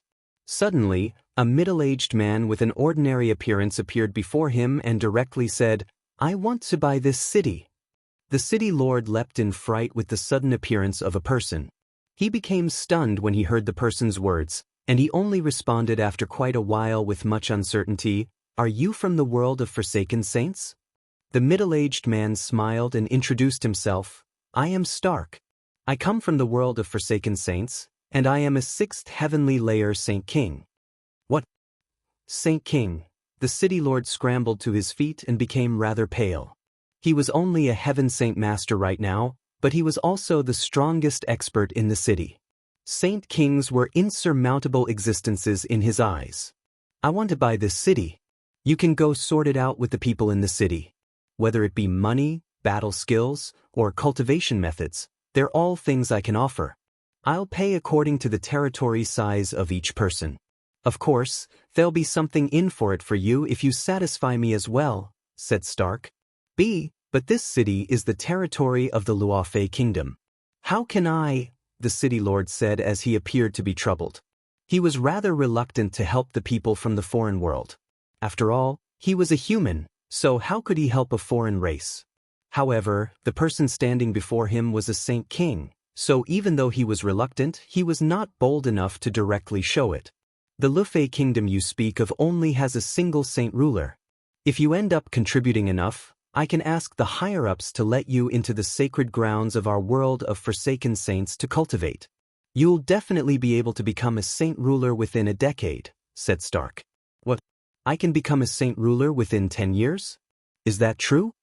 The city lord's eyes widened as he became emotional. He became a heaven saint master many years ago, but it would be almost impossible for him to reach sainthood in his lifetime with his limited talent. Sainthood was a fatal attraction to him. Of course, how precious do you think our sacred lands are? Making people reach saint ruler is only a simple matter, Stark guaranteed. Alright, I agree. Senior, as long as I can become a saint ruler, I'll do whatever you ask me to, the city lord agreed excitedly. He had completely forgotten about any matter regarding the fact that they were of a different race now that the hope of reaching sainthood was presented before him. Very few people knew that there was an ancient clan of several tens of thousands of years old hidden within an ancient mountain range. Today, the ancient clan had received a special guest. This guest seemed like nothing special, but he managed to enter the clan silently, ignoring any and all defensive measures. The guest stood before the ancestor of the ancient clan and said emotionlessly, "You have an underlying illness that prevents you from reaching Saint Emperor for the rest of your life. I just happen to have the cure for it, and I can make you become a Saint Emperor in 100 years as well as give you the power to increase your clan by 10 Saint Kings. I can let you choose the 10 people, and I'll make them all become Saint Kings within a century. What you have to do is just move out of this mountain range. This mountain range will belong to us in the future." A light flickered through the eyes of the ancestor.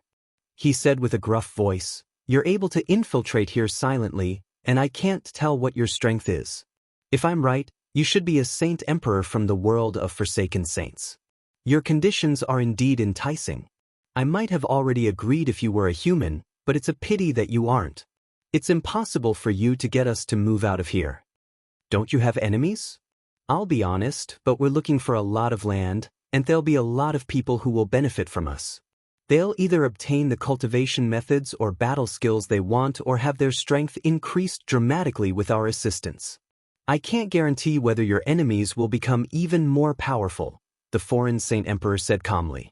The face of the ancestor of the ancient clan changed, and his gaze began to waver. "I'll give you 3 days to consider it. I will be back after 3 days." Similar occurrences did not just happen on the Tianyuan continent. It occurred in the sea realm and with the magical beasts quite a lot as well. Not only did the people from the world of Forsaken Saints lay their hands on the cities of mortals, but they also targeted a few hermit or even ancient clans. They approached them through various ways and used various methods to tempt them for their land. The appearance of a saint-tier battle skill was enough for ancient clans to go to war with one another. The world of Forsaken Saints had such a great heritage that the saint-tier battle skills that were priceless in the eyes of the Tianyuan continent cultivators were nothing to them. As a result, on just the first day, many hermit clans chose to sell their land for a saint-tier battle skill, a saint-tier cultivation method, or the opportunity to become a Saint King or even a Saint Emperor. They made this decision so that their clans could become even more glorious and greater. Their entire clans moved. At the same time, The people from the foreign world used money and other treasures to buy large quantities of land from mortals.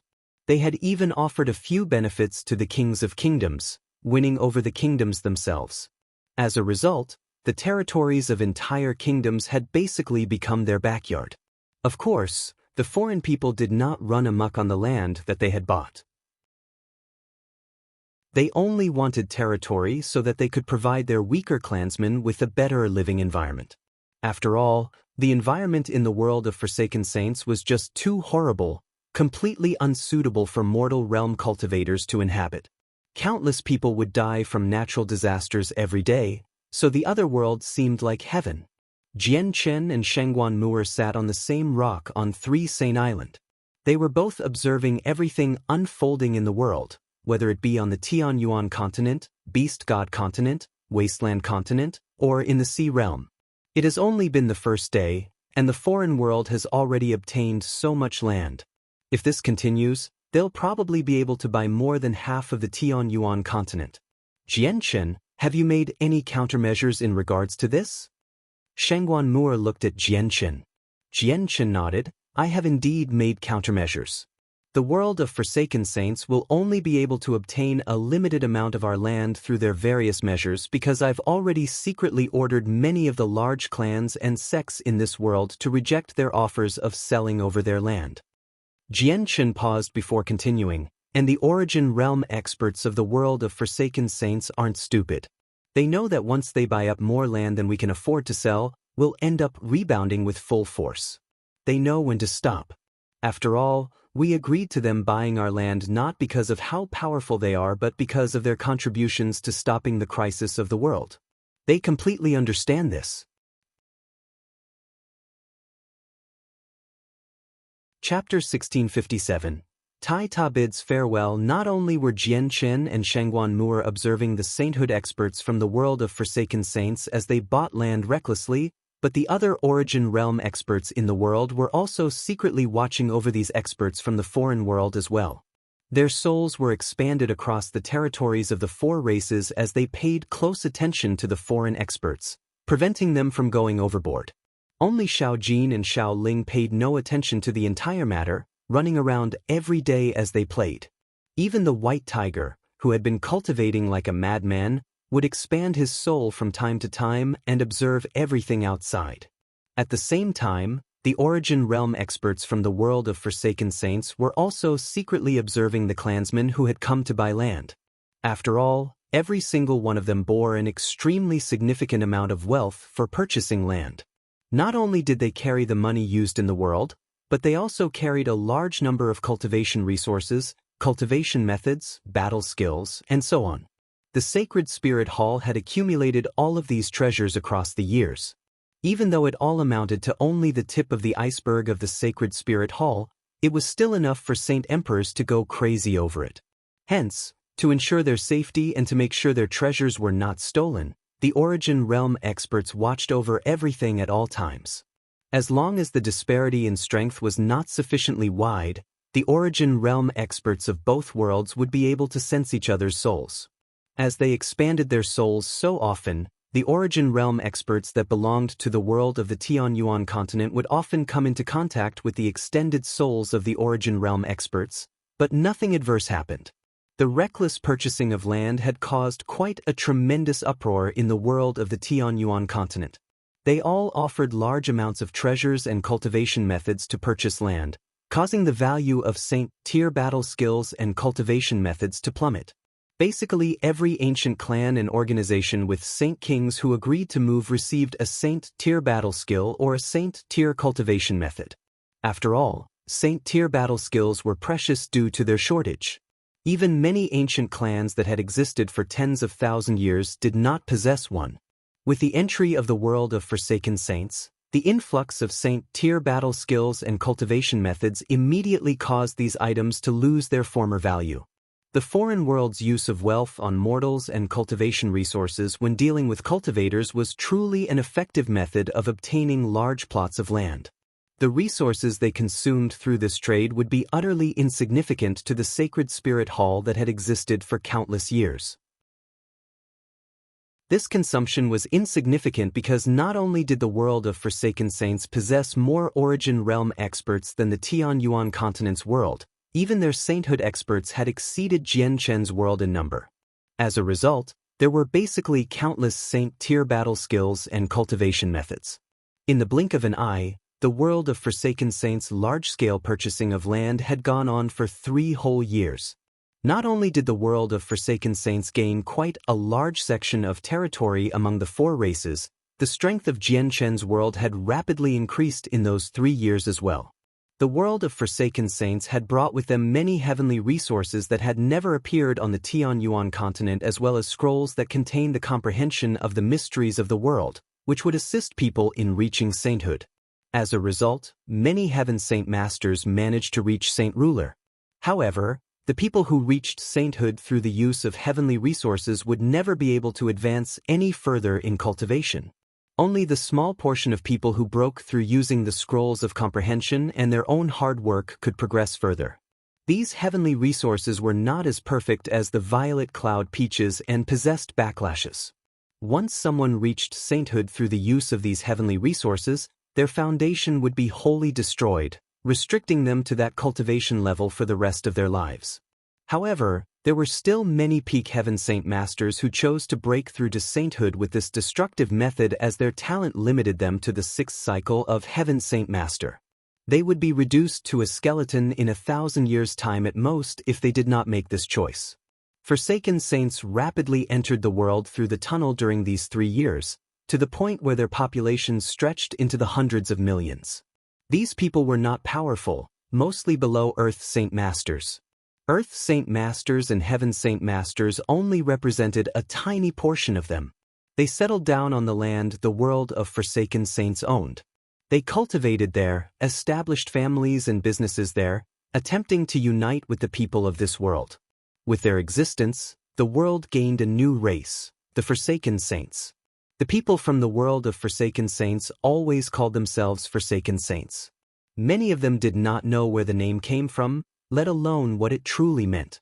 After all, the name had been around for just too long, so long that even past spirit kings were unable to research the subject.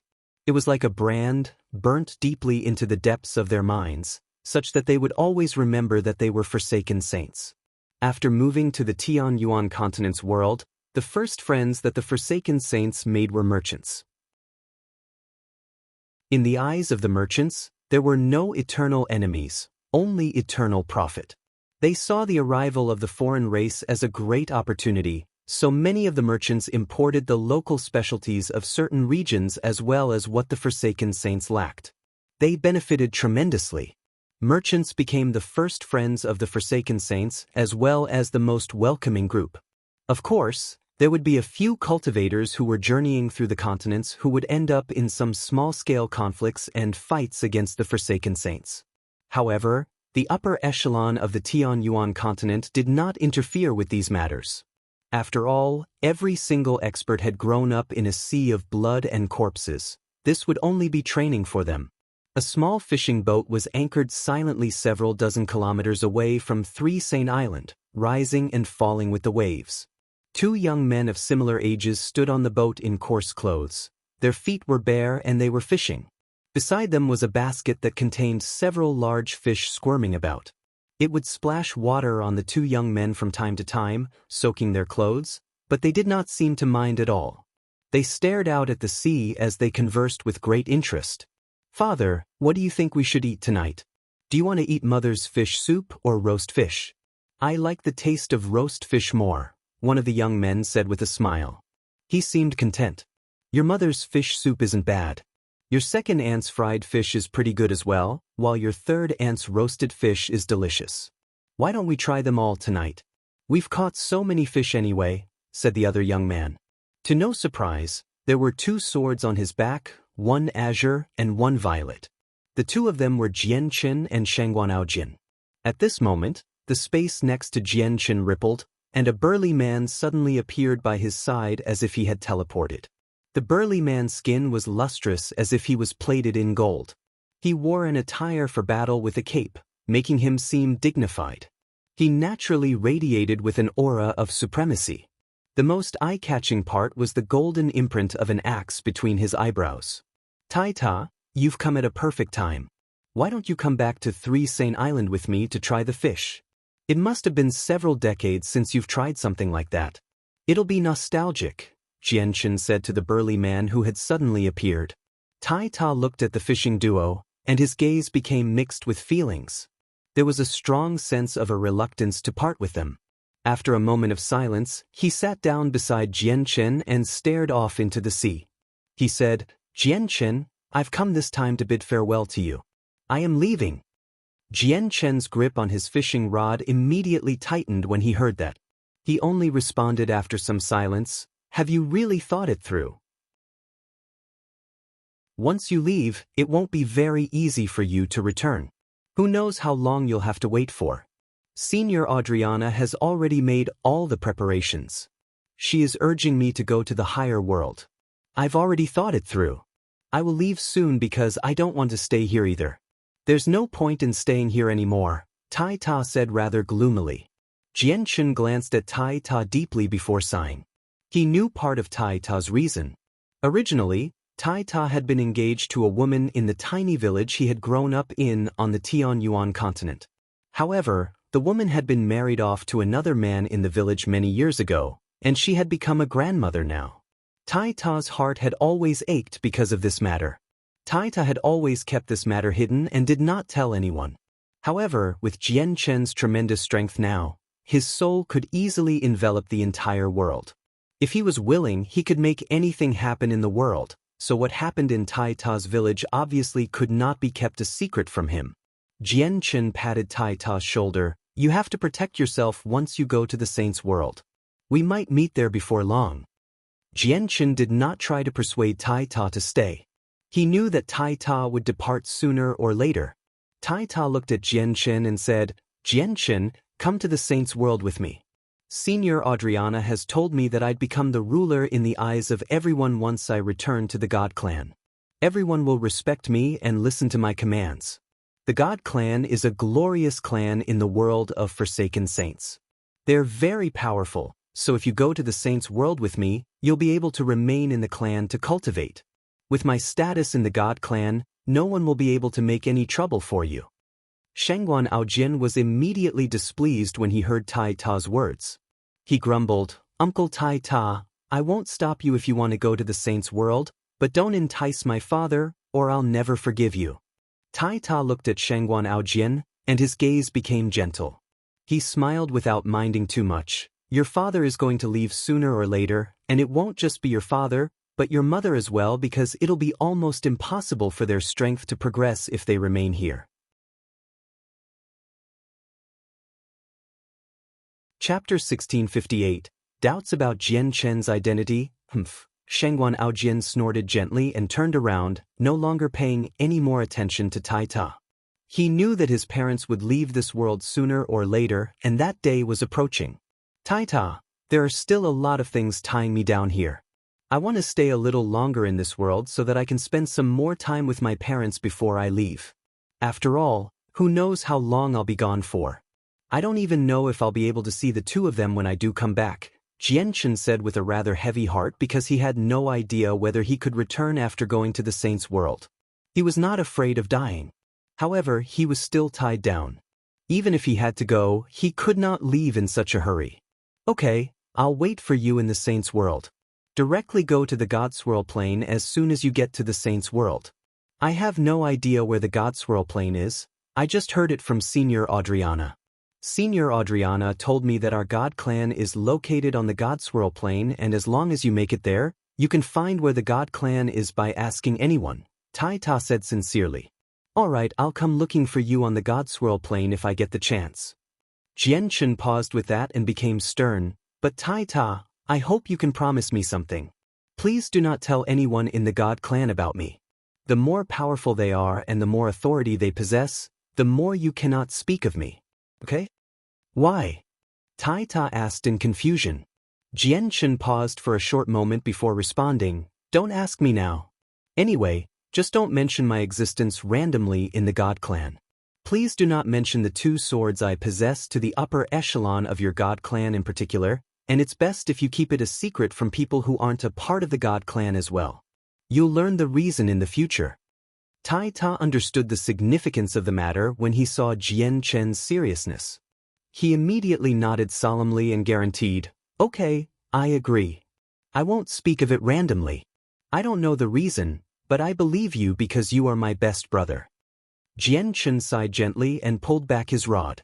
He pulled out a 60 centimeters in length fish out of the water. Jian Chen removed the fish from the hook before throwing it into the basket, and Ming Dong. Ming Dong was sent to the Saints' World several years ago. With his strength back then, it definitely would have been challenging for him to survive in the Saints' World. His life will be in danger if he shows any carelessness at all. It has been so many years, and I wonder how he has been. I worry about him the most. Tai Ta, since you have the God clan in the Saints' World, I hope you can look for him using the God clan once you go to the Saints' World if you can. Jian Chen became worried when he mentioned Ming Dong. However, he still had some hope that Ming Dong had not been stranded in some place and the Inata Grand Prime's organization had protected him instead. After all, Ming Dong had been sent away by one of the Inata Grand Prime's treasures, the Fortune Jade Pedestal, in the Heavenly Palace of Bishing. The matter would surely involve the Inata Grand Prime. It might have even been a way for the Inata Grand Prime to choose a successor. If that were the case, Ming Dong's safety would have been guaranteed, but if it were not, it would be a horrible situation for Ming Dong to be stranded in a higher world. Don't worry. The matter has always been weighing on my mind. Ming Dong is also my friend, so I'll immediately get people to look for Ming Dong once I get back to the God clan. Tai Ta slapped his chest and guaranteed. Tai Ta and Jian Chen spoke for a very long time, only leaving when they knew it had become late. This was because both of them understood that this would be the last time they met in this world. Next time, they would see each other in the Saints' World. With Tai Ta's departure, Jian Chen and Shengguan Aojian returned to 3 Saint Island. Jian Chen's heart felt rather heavy. First, Ming Dong had been sucked away, then his sister was taken away without him even getting the chance to bid farewell. Now, Tai Ta was about to leave as well. He would lose one more close friend. Aside from this, what bothered Jian Chen the most was the identities of Tai Ta and himself. He was a successor of the Immortals' world, a disciple of the Sword sect of Violet Heavens. This was an unshakable fact. Ever since he cultivated the Azulite Sword's law, ever since he cultivated the chaotic body, ever since the Sword spirits took him as his master, his identity had changed. Meanwhile, Tai Ta was a part of the God clan from the Saints' World. The Saints' World and Immortals' world were hostile towards one another, so he really did not know whether his relationship with Tai Ta would remain the same once his identity was revealed. Aside from Tai Ta, there was also his sister Changyang Mingyue who worried for him and protected him since their youth. Jian Chen felt that a huge boulder was weighing on his heart when he thought of these matters. He felt nervous from how suffocating it felt. Internally, he was even slightly afraid of facing all this. In the War God Hall, Tai Ta sat on the throne boldly. His face was calm, but his eyes shone coldly and vigorously. He seemed dignified. The current him was no longer the country bumpkin who was just born yesterday. Tai Ta had truly matured in the past few decades, whether it be his temperament or personality. Jian Chen asked me to keep the matters about him a secret from the upper echelon of the God clan, in particular, his 2 swords. I can't even mention it to outsiders. Why did he ask for something like that? Is there a secret that needs to be hidden? Tai Ta thought about what Jian Chen had told him and became curious. Jian Chen doesn't want me to reveal this to other people. That means that it'll threaten his life if I do. Jian Chen is my best friend, and I won't allow anyone to harm him, even if it's the upper echelon of the God clan. Tai Ta murmured gently. Towards the end, his bright eyes shone with 2 rays of light. But if I want to protect Jian Chen, I have to know what he's fearing and deal with the source of the problem. But from Jian Chen's words, everything seems to be related to the 2 swords. After a moment of silence, Tai Ta stood up. He took a step and suddenly vanished from the divine hall. The elven god tree reached into the clouds within the forbidden ground of the elves. It radiated with a tremendous presence of life. The forbidden grounds were quiet, without anyone to be seen. Only the elven queen had the right to enter and leave as she pleased. Even the elven elders could not set foot in here so easily. At this moment, there was suddenly a flash of golden light. A figure had appeared silently before the elven god tree. He was several meters tall and extremely burly, while his skin was golden. He wore a cape and naturally radiated with a sense of supremacy. Audriana greets the war god. Before the elven god tree, an illusionary woman appeared. She bowed towards Taita, who had suddenly appeared. Audriana, I want to ask you if you recognize the two swords used by my brother Jianchen, Taita questioned. After a moment of hesitation, she shook her head and said, War god, I do not recognize the two swords. However, the two swords are violet and azure and their sword chi are unique. They do resemble a set of legendary treasures. What treasures? Taita's eyes narrowed, and he continued his questioning. He already realized that he might be able to find out what Jianchen feared from Audriana. Audriana recalled the past and said, They're supreme treasures of the immortals world, the azulate swords, also known as the twin swords of Yin and Yang. They are one of the 10 great god artifacts of the immortals world. They are the sect treasures of the sword sect of Violet Heavens, the chief sect of the 9 great sects in the immortals world. It said that the founding ancestor of the sect, Violet Heavens Immortal Exalt, personally forged the two swords. The Violet Heavens Immortal Exalt is a peak expert from the immortals world, one of their 5 grand exalts. Audriana's expression suddenly became rather complicated, and she said hesitantly, except that we're enemies with the immortals world. If Jianchen swords are the twin swords, then, if they are, then what? Taita asked in a deep voice. If they are, Jianchen definitely won't be able to keep them, but that's given that he doesn't have any ties to the immortals world. If he does, he'll become the public enemy of the saints' world and might even be hunted down by several grand primes. It's just that right now, Jianchen's swords only resemble the twin swords from the immortals world. After all, their difference in power is just too extravagant, replied Audriana.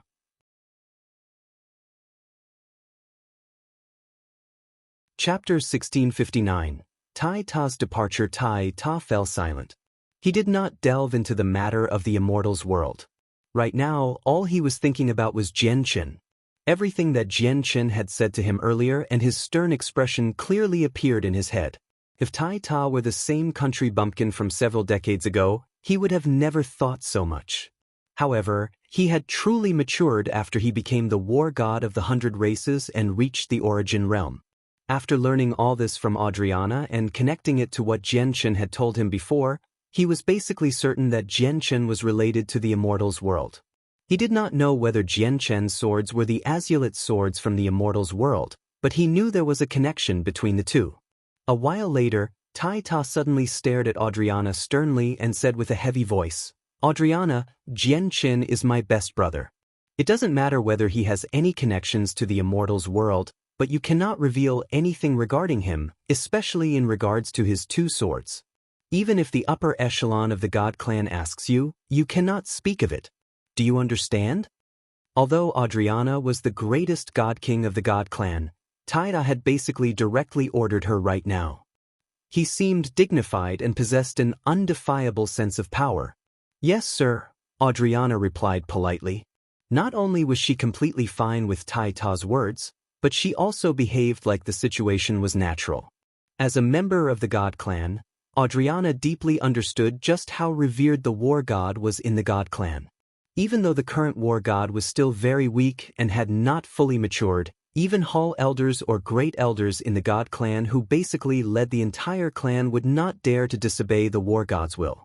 This was because the war god was the soul of the entire god clan. He was their belief and their pillar of support. Only when the war god was present was their god clan truly the god clan. I want you to swear. Taita still did not find it enough as this matter was directly related to the life of his best brother. He could not afford any mistakes. I, Audriana, swear.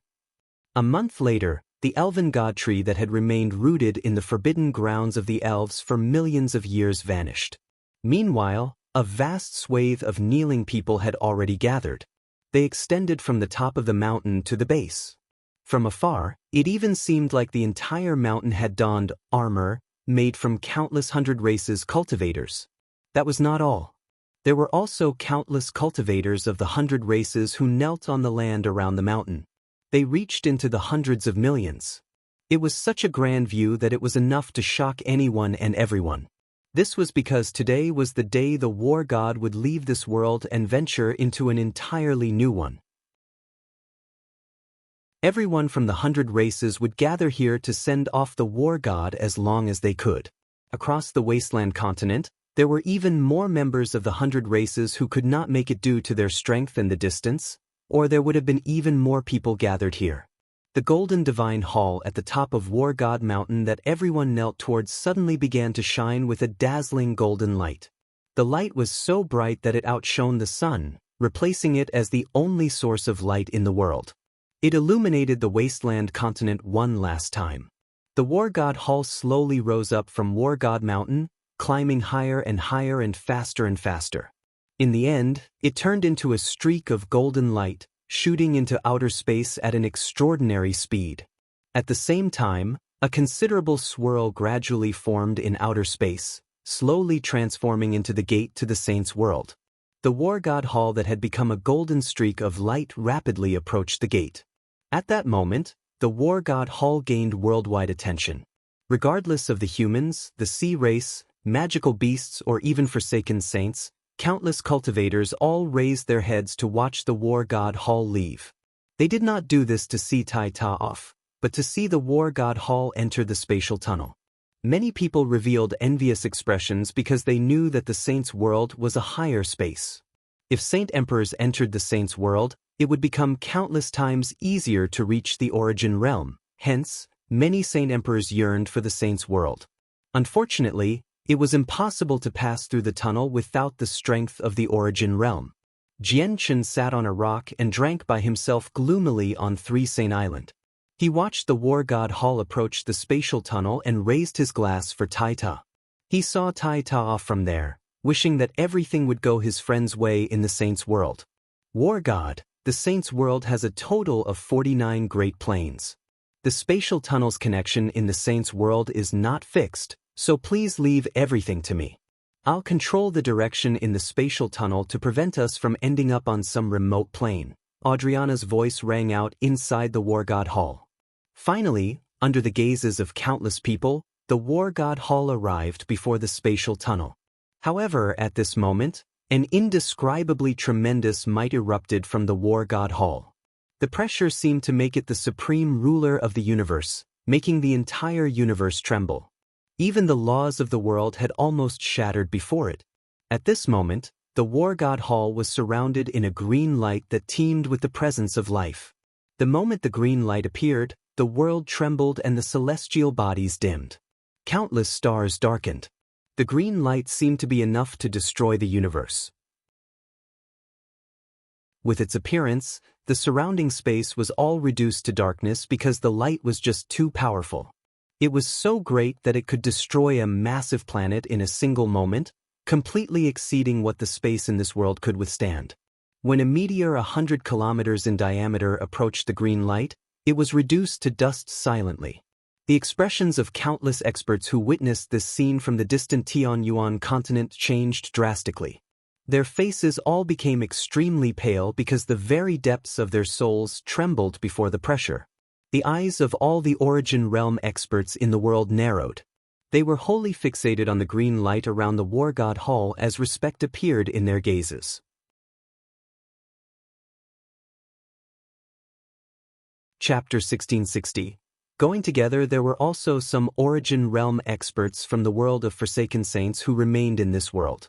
They all showed expressions of fear as the pressure was far greater than anything they had ever felt from the Spirit King.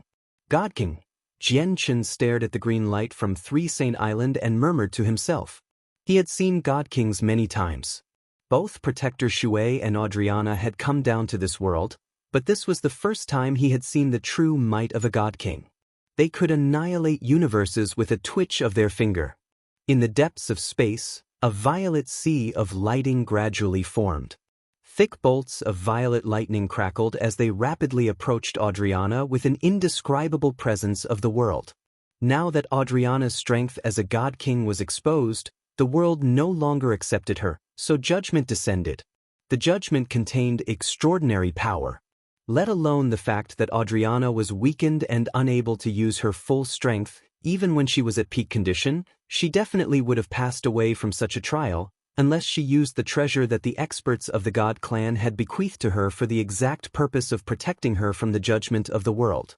However, before the violet sea of lightning had approached Adriana, the war god Hall had already entered the tunnel to the saint's world while shrouded by the presence of light.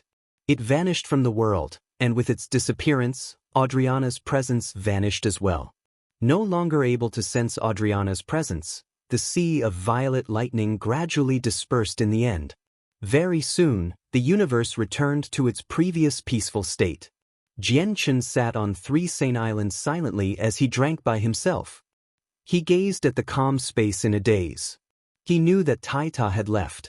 He had left this world, and he had no idea when they would meet again. Perhaps they would not meet again. The countless people kneeling towards War God Mountain rose on the wasteland continent.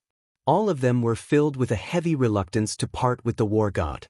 The war god hall that had basically become the representation of the wasteland continent had vanished, now replaced by a golden statue.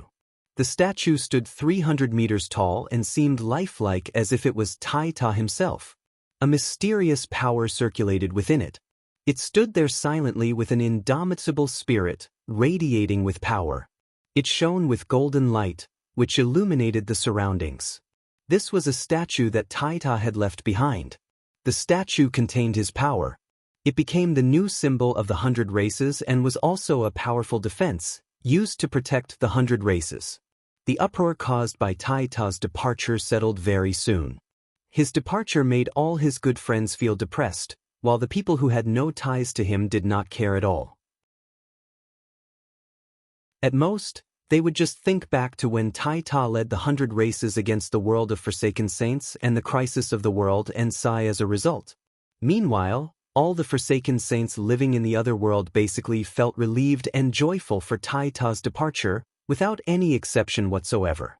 Taita's departure meant that there was one less powerful Origin Realm expert for the world. The world of Forsaken Saints had gained a complete, firm footing in the world of the Tianyuan continent now. Whether it was the Tianyuan continent, Beast God continent, Wasteland continent, or the Sea Realm, they had gained a sizable piece of territory in all these places. They did not continue to expand unceasingly, as the upper echelon of the foreign world understood that although Jianchen had told them that they could buy land as they pleased, expanding too recklessly would lead to the interference of Origin Realm experts. The Forsaken Saints were currently attempting to unite with the people of the world completely. The people in charge of the world of Forsaken Saints did not wish to become locked in a dispute with the Origin Realm experts of the other world, as it would be detrimental to their race's future developments. Aside from that, they were not overly ambitious in the first place. They only wished to find a safe place for their weaker clansmen. The sainthood experts would mostly remain in their original world. With the entry of the Forsaken Saints, the world of Forsaken Saints also opened itself up to the people of the 4 races. The abundant energy of the world and origin energy in the world of Forsaken Saints had drawn over quite a few sainthood experts across the 4 races. Apart from that, many of the heavenly resources and treasures in the world of Forsaken Saints could not be compared to the other worlds, as their origin energy had never run out, allowing them to grow in an environment rich in origin energy across so many years. Just this was enough for many sainthood experts to treat the world of Forsaken Saints as a holy land. Many sainthood experts set off by themselves in search of fortuitous encounters to increase their strength. Although the laws of the world were gradually reaching completion in the world of the Tianyuan continent and origin energy was reappearing, it would not be able to rival the world of Forsaken Saints so soon. As a result, the world of Forsaken Saints became a place where many sainthood experts needed to journey to. In the blink of an eye, 3 years had passed since Taita's departure. In those 3 years, Jianchen remained on 3 Saint Island, rarely ever leaving the island. He did not pay attention to the developments of the outside world, nor did he interfere with anything on the Tianyuan continent. He lived a life away from society. Jianchen had taken his parents to Three Saint Island very early on. They lived on Three Saint Island. Yu Yu and Huang Wan were also cultivating on Three Saint Island. Jianchen did not go into seclusion or cultivate across these years. He lived a straightforward and plain life, completely living like an ordinary person. He would take the boat out with Changyang Ba and Shangguan Aojin from time to time to go fishing. He seemed to be extremely satisfied. In recent years, Shangguan Aojin had stopped cultivating as well. He spent all his time by his father's side, but only he knew that he was not happy at all despite often smiling and laughing on the surface. Instead, he felt that he was in extremely low spirits. He knew his father. He understood that the changes with his father were just signs of him leaving this world soon. By the fireside, Jianchen, Shangguan Aojin, Shangguan Mu'er, Changyang Ba, Bai Yun Tian, Yu, Huang Luan and so on all ate the roast fish with great interest. The entire family drank some alcohol and talked about everything. They were cheerful. Although Huang Luan and Yu Yu were the ones who had been formally wed to Jianchen, they did not feel any reluctance to accept Shangguan Mu'er at all. Instead, they accepted Shangguan Mu'er as their elder sister, as there were many cases of a man taking up many wives on the Tianyuan continent, let alone someone as outstanding as Jianchen. At this moment, the expression of Jianchen who was eating his fish changed. He slowly put down the fish he was eating and said to everyone, "I have some matter that I must attend to, so I must leave temporarily. I will return very soon." With that, Jianchen vanished. At the same time, there was a flash of violet light across the distant sky, disappearing into the horizon. The Cross Mountains were the largest mountain range on the Tianyuan continent. At the same time, it was a forbidden zone to many human cultivators. Even saint rulers could not set foot in there carelessly because a powerful magical beast clan controlled the mountain range. It was the Gilligan clan. Even though the situation with the world had changed, the Gilligan clan was not affected because their dwelling was basically a place humans never set foot in. Coupled with the deterrence from the winged tiger god, even saint emperors were not bold enough to provoke them, allowing the clan to continue thriving. At this moment, on a mountain peak that reached into the clouds in the depths of the Cross Mountains, a middle-aged man with an ordinary appearance sat on a stone seat. His clothes were simple, and his ink-black hair was let down casually behind him, buffeted in the wild wind. Before the middle-aged man was a stone table. There were two exquisitely crafted jade cups on the table and a jug of alcohol that was not particularly large. It gave off an enchanting fragrance. At this moment, a violet streak of light arrived with a flash. A young man who only seemed to be in his 20s had appeared on the top of the mountain. The young man was very handsome. His face was resolute, and his eyebrows were straight and defined. He gave off a sense of sharpness, while his eyes shone brightly as if swords were hiding in them. The young man was Jianchen. "Shen Jian, why have you called me here?" Jianchen looked at the middle-aged man on the stone seat and asked calmly. The middle-aged man was the supreme ruler of the world of Forsaken Saints, the Spirit King. Shen Jian extended his hand to invite Jianchen to sit down. He said, "I've called you over because I have something important I want to discuss with you." Jianchen sat down before Shen Jian, and Shen Jian personally poured a cup of alcohol for Jianchen. He said, "The matters with the world of Forsaken Saints have basically been dealt with. It's almost impossible for my strength to increase if I remain here, so I plan on going to the higher world." Shen Jian looked at Jianchen and continued, "What about you? When do you plan on leaving?" Jianchen did not hurry. He took a tiny sip of the alcohol. The alcohol was a rare, precious variety, but Jianchen was unable to taste its deliciousness in his mouth at all. Instead, it was filled with bitterness.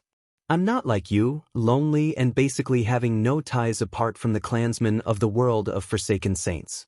I can't come and go as I please, with nothing holding me down. There are just too many ties in this world for me. Not only are there the parents who raised me, but I also have wives and many friends who had once fought alongside me. The Saints' world is dangerous. In this world, no one can stop us, but once we go to the Saints' world, we're nothing. I might never be able to see the people close to me ever again once I leave, Jianchen said bitterly. So you plan on staying here forever? Shenjian asked. Jianchen shook his head. I will go to the saints' world, but I'm not going to leave in a hurry. At the very least, I have to spend some more time with my parents and my wives. Actually, you can take your parents and those close to you with you. Although they haven't reached the origin realm, as long as you use something that can hold people, you'll still be able to pass through the spatial tunnel and enter the saints' world, said Shenjian. With my current strength, it'll be difficult to gain a stable footing in the saints' world. My life will be in danger from even the slightest carelessness. Am I supposed to take my parents with me and live a life on the run? If that's the case, I might as well leave them here so they can live a peaceful and happy life instead. Jianchen laughed self-deprecatingly. He had never considered taking his parents with him to the saints' world.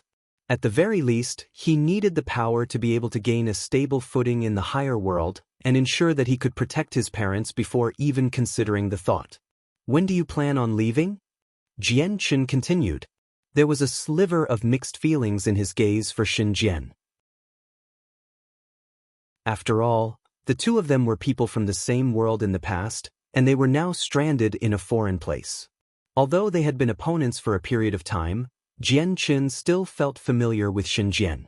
I can leave whenever I want, but just as you've said, the saints' world is dangerous. With my current strength, I'll probably even struggle to keep myself alive, so I planned on going with you. With our strength combined, I believe we'll be able to gain a footing in the saints' world without long. The Spirit King looked at Jianchen and said seriously.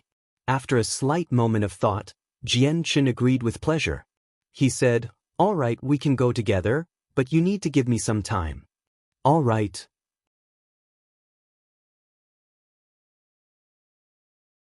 Chapter 1661. Refining the profound sword chi. All of a sudden, Jianchen felt like he no longer had much time left in this world after agreeing with the Spirit King's suggestion go to the saints' world together. His departure would be much sooner than expected. As a result, Jianchen valued every single day of the remaining time even more. He spent even more time by his parents' and wives' sides. Apart from them, he also visited his old friends frequently, such as Qin Shao, Tianmu Ling, Qin Ji, Dugu Feng, and so on. Several decades had passed, so the status of his old friends had undergone drastic changes. Whenever they gathered together and spoke about matters of the past, they would all sigh as reminiscence flooded their eyes. 5 days later, Jianchen heard some heartbreaking news. Kendall's wife, Shen Fang, passed away. During her funeral, Jianchen appeared with his wives, Changyang Ba, and Bai Yuntian to send her off one last time. Initially, it was supposed to be a very ordinary funeral, but with Jianchen and everyone else's appearance, her funeral became an extremely great matter, raising the attention of many across the world and apparently caused quite the uproar. Many fighters in this world all sighed emotionally. Shen Fang was a mortal, yet her funeral could actually draw the personal attendance of Sovereign Jianchen. What a great honor was that! Some people even said that if they could enjoy something like that when they died, they would end their lives right now without any hesitation at all. Shen Fang's departure had caused quite a few people to feel envious, as well as quite a lot of regret. They were envious about her friendship with Sovereign Jianchen and regretful over how she had such a great but short life. Sans mourned for his mother as he personally buried her. He remained remarkably calm throughout the entire process. He did not cry or show any sadness, but his silence gave away the grief he hid inside. 7 days later, Shen Fang's funeral came to an end. Jianchen comforted Sans and was about to leave. "Captain, I want to leave the Flame Mercenaries. Please accept my departure." At this moment, Sans knelt down and pleaded Jianchen. Jianchen paused before turning around and looking at Sans with mixed feelings. He sighed gently. "Sans, your father personally founded the Flame Mercenaries. They are the memories of your father, so how can you leave? Also, I intended for you to inherit the position of captain, except your current strength and prestige in the Flame Mercenaries would definitely lead to the dissatisfaction of many if I passed it on too soon, which is why I still haven't done that. I plan to pass on the position at a suitable time once you've earned your own prestige. You would be the captain of the Flame Mercenaries at that time." Sans shook his head. Captain, I don't want to inherit the position of captain. Although my father personally founded the Flame Mercenaries, you were the one who did all the development. It had nothing to do with my father. How can I inherit the position of captain? Please revoke it, captain. Jianchen suddenly became stern after hearing Sans' words. He said with a gruff voice, Sans, do you know what kind of organization the Flame Mercenaries has now become on the continent? The position of captain is enough to make countless people green with envy, yet you don't care about it at all. If your father knew about this, he would not be able to rest easy in the afterlife. Sans knelt on the ground and pushed his head deeply into the ground. He said sorrowfully, Captain, I'm sorry. I've disappointed you and let you down. I've let down all the years of support you've provided me across the years. You can only blame me for my lack of ambition and ability. The passing of my mother has made me let go of a lot of things in the world. Now, I no longer wish for any glory on the Tianyuan continent. I only want to manage this because it's the only thing that my mother has left to me. It contains the memories of my mother. Captain, please accept my resignation from the Flame Mercenaries. Jianchen looked at Sans, both furious and angered. He appeared exasperated about how Sans failed to live up to his expectations. However, there was also a profound sense of helplessness on his face. He could already see that Sans had made up his mind. Any more attempts at persuasion would not have much effect at all. He would end up forcing Sans instead. Jianchen sighed at the sky after a long while and said, Whatever. Since you've already decided, I will respect your choice. With that, Jianchen became dejected. He left with a wave of his sleeve. He had decided for Sans to become the next captain of the Flame Mercenaries long ago, but Sans' choice had just disappointed him. Thank you, Captain, Sans replied politely. Sans, you have to remember that the Flame Mercenaries exists because of your father. If you think it through today and want to return to the Flame Mercenaries, that door will always be open to you. Jianchen's vigorous voice rang out. Sans stood up and looked at Jianchen with eyes filled with tears. He thought, Savior, you've helped my mother and I far too much in the past years.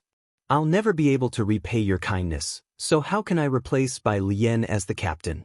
Bai Lian is your sister after all. I can never do something like that, never. Several years later, Jianchen finally made up his mind to make the final preparations for Saint's World. After bidding farewell to everyone, he left Three Island all by himself and went to the tunnel connected to the world of Forsaken Saints. The tunnel between the two worlds was no longer as empty as before. Instead, it had become hectic. There would be people of various races passing through the tunnel between the two worlds from time to time. There was an island in the water near the tunnel created by a Saint Emperor.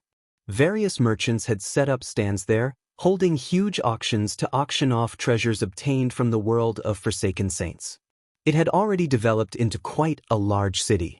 Jianchen did not stay there for too long. He turned into a blur and directly entered the tunnel, heading towards the world of Forsaken Saints. The tunnel had stabilized now, but it still reacted violently to Jianchen's entry with his current strength. It immediately began to shake tremendously as violet streams of energy gradually formed, wreaking havoc in the tunnel.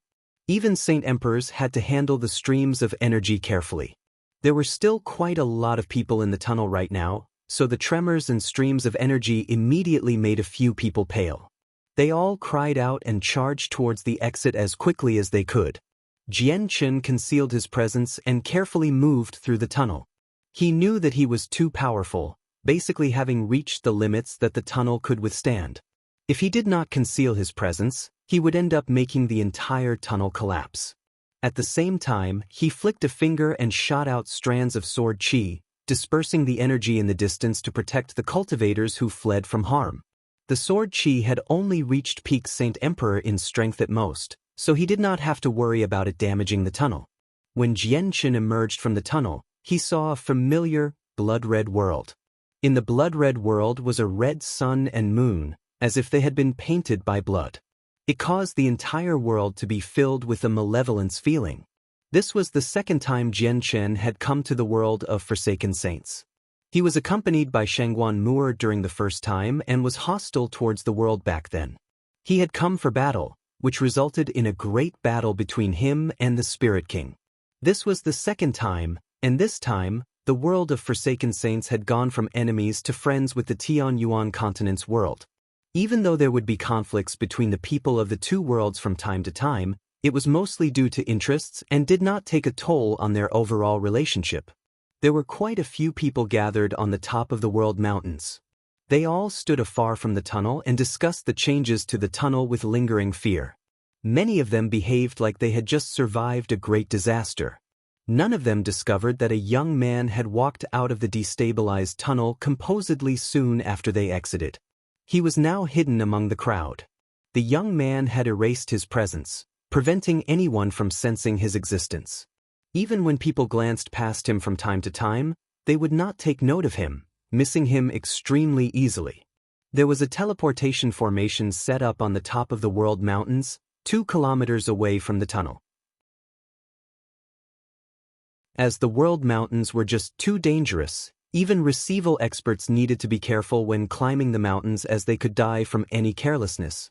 It made it even more impossible for cultivators who were at sainthood or even below that.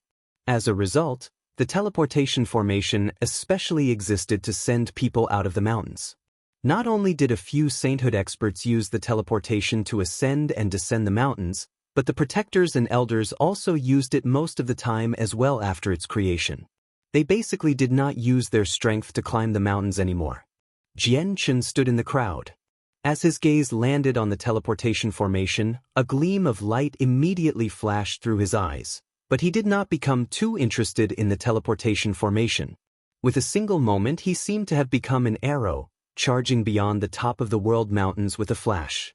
Quickly, he arrived at a hazardous zone where even Origin Realm experts could die. He flew through the world mountains without any fear at all. Soon afterwards, Jian Chen stopped on a sword-shaped mountain 1,000 kilometers away.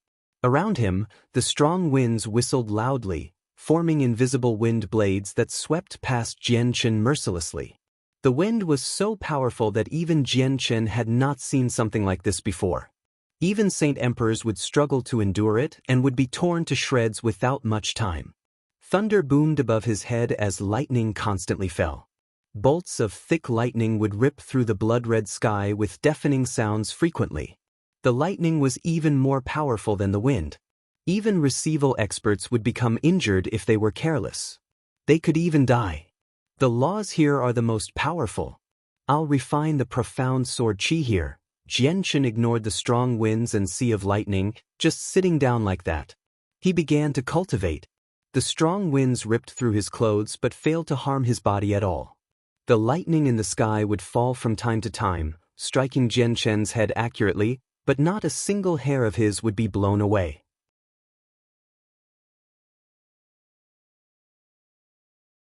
Chapter 1662.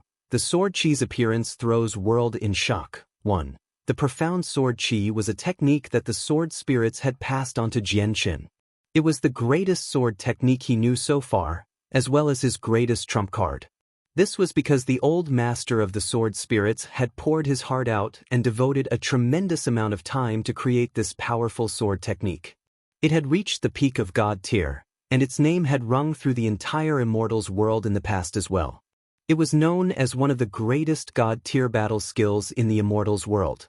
Logically, the greater a technique was, the greater the requirement on the cultivator was to comprehend and use it. Usually, God-tier techniques required people to be immortal monarchs at the very least to comprehend and gain a grasp over them, but not all techniques were like that. There were a few special ones that could still be learnt and used regardless of the person's strength, even if they had not become an immortal monarch. The profound sword chi was one of these techniques. Jian Chen sat on the top of the mountains and ignored the buffeting from the strong winds. He allowed the bolts of lightning to fall from the sky and land onto him. He did not take any defensive measures at all, directly beginning his refinement there. Even Origin Realm experts suffered the risk of losing their lives in such a horrible environment. No one would go here unless they had to. As a result, just the natural environment here became Jian Chen's best measure of defense. At the same time, with the entire world of Forsaken Saints in perspective, no one aside from the Spirit King could injure him anymore with his 9th-layer chaotic body. The profound sword Qi has a total of 9 strands. Only by refining all of them can the full power of this peak god tier technique be demonstrated. However, even if I only refine a single strand, its power will still exceed all the sword techniques I know right now. This will become my greatest trump card in the Saints world. Refining the strands of profound sword Qi is related to my comprehension of the way of the sword. I can only refine all 9 strands when I become a sword god, but right now I've only comprehended to the major achievement of sword origin. It just happens to be enough to refine the first strand of profound sword Qi. If I can reach great perfection of sword origin, I'll be able to refine the second strand. In the future, sword spirit, sword immortal, and sword sage realms will allow me to refine another strand of profound sword Qi when I reach major achievement and great achievement respectively, Jianshan thought. He thought about the refinement method from the sword spirits and entered a selfless state of comprehension. Profound sword Qi was formed by combining the power of laws from the way of the sword comprehended, the power of the soul, personal cultivation level, and the vital energies of life. As the sword Qi used the power of laws as its primary source of strength and had several other powers combined into it as well, it was much stronger than any power of laws that could be used at that level. Although it seemed simple on the surface, it contained the mysteries of the universe, making it infinitely profound and almost heaven-defying. Only an expert as great as the old master of the sword spirits could come up with something like this. Jianshan meditated on the top of the mountain as the tremendous energies of life tremored.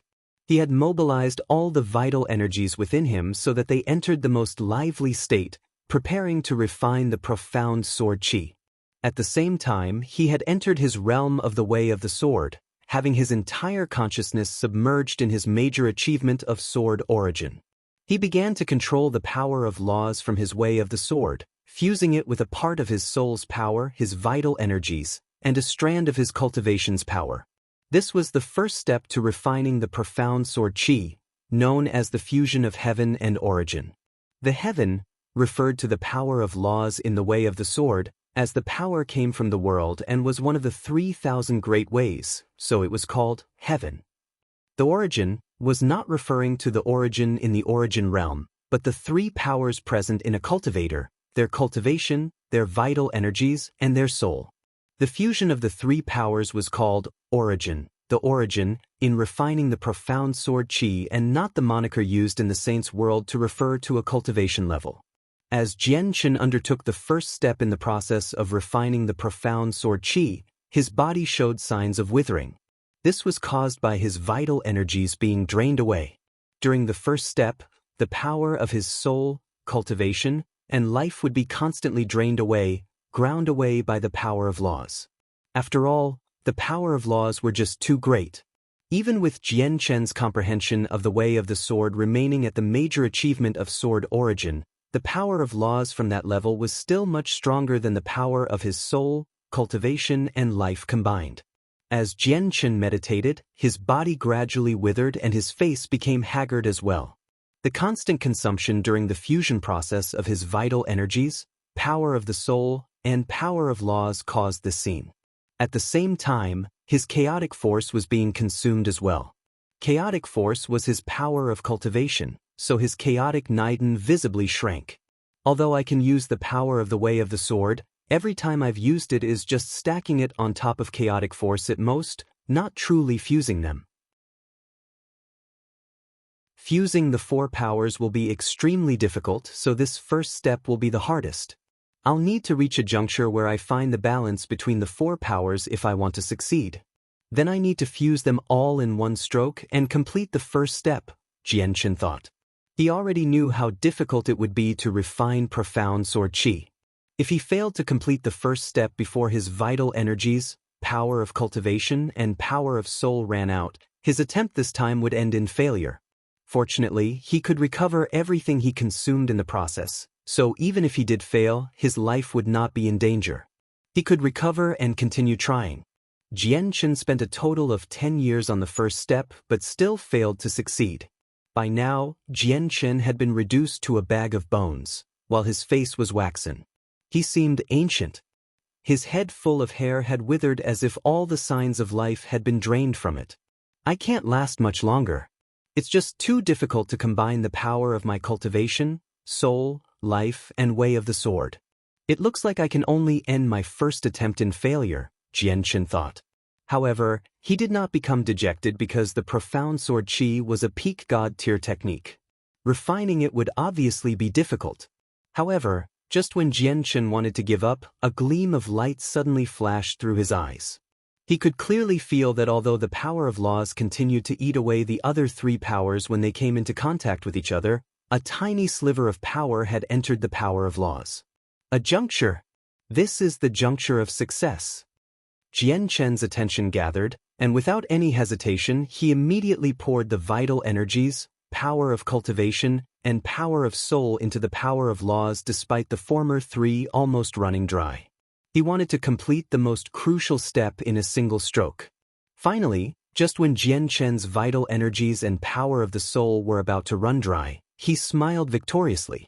3 inches before his forehead hovered a finger-sized white sword chi. The sword chi was small, but Jian Chen could clearly feel the greatness of the power it was hiding. It had reached a level that was enough to make him shiver. I never thought that the power of laws would become so great after fusing with other powers. Jian Chen stared at the tiny sword chi with great interest. The sword chi was created from the fusion of the powers of his soul, cultivation, life, and laws, so the power contained in the sword chi had even surpassed the power of laws before fusion. This was a power that was even greater than the power of laws. It was on a whole new level, even though it was so weak right now. There are 2 steps to refining the profound sword chi. I've already completed the first step now, but the second step should be much easier in comparison.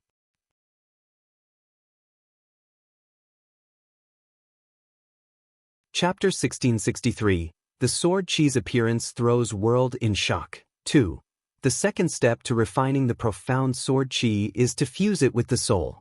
The sword chi will reside in the soul and be nourished there, while its power will constantly increase as my comprehension of the way of the sword deepens. Jian Chen looked at the profound sword chi floating before him. He had become very weak now, to the point where both the power of his soul and vital energies had never been lower before. Right now, he was basically a bag of bones, but he was still filled with excitement and joy. He finally possessed a trump card to protect himself after venturing to the saint's world with the refinement of the profound sword chi. He did not need to fear even if he confronted people stronger than him, given that their difference in strength was not overwhelming, of course. Jian Chen closed his eyes and began the second step to refining the profound sword chi, which was also the final step. Only after completing this could he regard his refinement of the profound sword chi as complete. Jian Chen's power of the soul, cultivation, and life was no longer consumed during this step. Although he was unable to recover his lost cultivation for now, his vital energies gradually recovered under the regenerative abilities of the chaotic body. His power of the soul behaved similarly, except it returned extremely slowly compared to his vital energies. Although the second step of refining the profound sword chi was easier than the first, it still took a lot of time. Time flashed by. Jian Chen had completely lost all sense of time as he refined the profound sword chi, so in the blink of an eye, he had spent another 5 years on the second step. The 5 years were just enough for him to complete the second step, and the profound sword chi floating before his forehead vanished at the moment of completion. It entered his sea of consciousness, which nurtured it at all times. Jian Chen opened his eyes the moment he completed the process. He had recovered half of his vital energies in the past 5 years, so his body had returned to its previous state. This was all from the automatic regeneration of his chaotic body. If he focused on regenerating his vital energies, he would recover even faster. Jian Chen stood up from the position that he had remained in for 15 years. With a flash of light through his eyes, a strand of white sword chi immediately appeared above his head. The sword chi was not very big at all. In fact, it could be described as tiny. It was only as long as a finger and shone with dazzling white light. However, the moment the sword chi appeared, a devastatingly powerful pressure erupted from within. As the pressure expanded, the terrifyingly strong winds in the center of the world mountains and the flickering lightning all calmed down. The winds stopped and the lightning vanished as if they had fled in the face of terror. The blood-red sky of the world of Forsaken Saints became dyed white with the profound sword chi's appearance. The color expanded in all directions, enveloping a region of countless tens of thousands of kilometers. It alarmed many cultivators in the world of Forsaken Saints. At that moment, countless cultivators in the world of Forsaken Saints raised their heads in shock. The original inhabitants of the world, the Forsaken Saints, felt strange inside in particular. After all, they had remained in the world for so long and understood it extremely well. The sky had always been blood-red in their memories and had never changed, yet it actually became white at this moment. What's happening? Why has this happened? Are there experts fighting? Is this the disturbance caused by fighting? Impossible. Even if Origin Realm experts start fighting, the sky won't go from red to white. I think some great treasure has appeared, and this is the light from the treasure. The light originates from the world mountains. Why don't we head over and we'll know? Immediately, many of the more powerful cultivators gathered towards the world mountains, but no one dared to venture inside in the end. After all, the mountains were just too dangerous. If they went too deep in, even Origin Realm experts would face danger, let alone Saint Emperors. Several Origin Realm experts emerged from the Sacred Spirit Hall. They all stood outside and gazed at the distant sky, revealing surprised expressions. Immediately, quite a few of them rose up to go and see what was happening. Come back. There's no need for you to go. It's all caused by Jianqin. At this moment, the Spirit King's voice rang out from the Sacred Spirit Hall. He slowly walked out from the Divine Hall in simple clothes. We greet the Spirit King. The Origin Realm experts all bowed towards the Spirit King politely. The ones who had left immediately returned. They understood now. As it turned out, it was all caused by the sovereign of the Tianyuan continent, Jianqin, so it was no wonder there would be such a great disturbance. The Spirit King stood before the Sacred Spirit Hall with his arms crossed. He looked at the distant sky and became slightly stern. He said, I can sense an extremely powerful sword chi in the depths of the world mountains. The sword chi is so powerful that it can slay godhood experts. Is this the profound sword chi that Jianqin was speaking of in the past? It sure is terrifying. What? It can slay godhood experts? Spirit King, you can't be joking, right? The protectors and elders all became stunned when they heard the Spirit King's words. They could not help but think of Jianqin's handsome and resolute face as they trembled from the bottom of their hearts. Possessing battle prowess at godhood, even if it was just the weakest among godhood, was already enough to stand supreme in this world. Yet now, a power that could actually slay godhood experts had appeared, so they all became astounded. Jianqin was still slightly weaker before. It has only been so many years, yet he has already grown to such a level. He has become an existence that I can only look up to, Xiongzhong murmured with complicated emotions. The other protectors and elders experienced mixed feelings as well. In the world mountains, Jianqin put his profound sword chi away in satisfaction. With a single movement, he left the region. Jumping onto the Ziying sword, he flew fearlessly through the sky and headed directly towards the Sacred Spirit Hall. Jianqin's strength allowed him to travel at unbelievably great speeds, so he arrived before the Sacred Spirit Hall very soon. His arrival shocked the upper echelon of the Sacred Spirit Hall. All the protectors and elders came out to welcome him. They all bowed towards him, whether they were receival protectors or returnance elders. They said politely and with many other emotions, "We greet Sovereign Jianqin."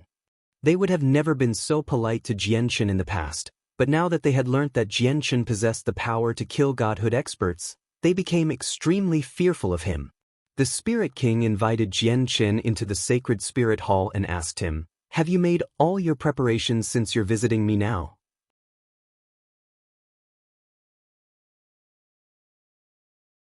Chapter 1664. Fully prepared, there's one last thing to do. We can leave this world after this and go to the saint's world, Jianchen said to Shenjian. Shenjian stared at Jianchen and suddenly smiled. There must be something I can help out with for this last thing, right? That's right. Jianchen took out a beast fur from his space ring and passed it to Shenjian. He said, I still need to cast down a teleportation formation so that we can return to this world. Although we still haven't left, I do know that there are many lower worlds.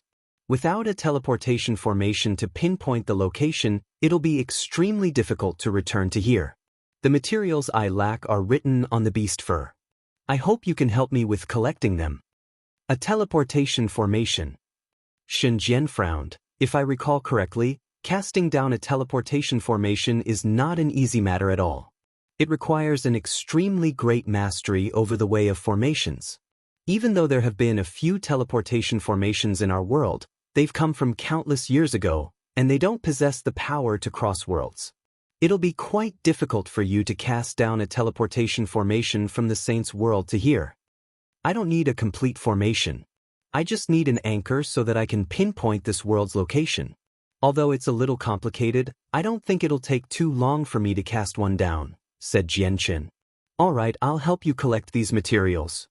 Afterwards, Jianchen returned to the Tianyuan continent and used all the power he could muster in that world to find for the missing materials for the teleportation formation. He himself remained in Flame City, absorbing the information about formations from the sword spirits. They sword spirits were not particularly familiar with formations, but they still had been around for a long time after all, so they knew a lot. Just a teleportation formation to act as an anchor was nothing difficult for them to explain. At the same time, Jianchen visited Yang Lai, Feng Shaotian, and Gui Haidao many times in an attempt to learn how to cast a teleportation formation. Unfortunately, Feng Shaonan was of no help to Jianchen even though he knew about it slightly.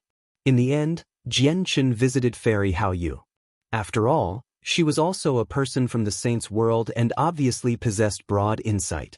To Jianchen's joy, Fairy Haoyu actually possessed quite some mastery over formations. He immediately asked her about teleportation formations with modesty and benefited greatly in the end. He felt enlightened. Jianchen visited the Bright Moon Divine Hall often in the following period of time.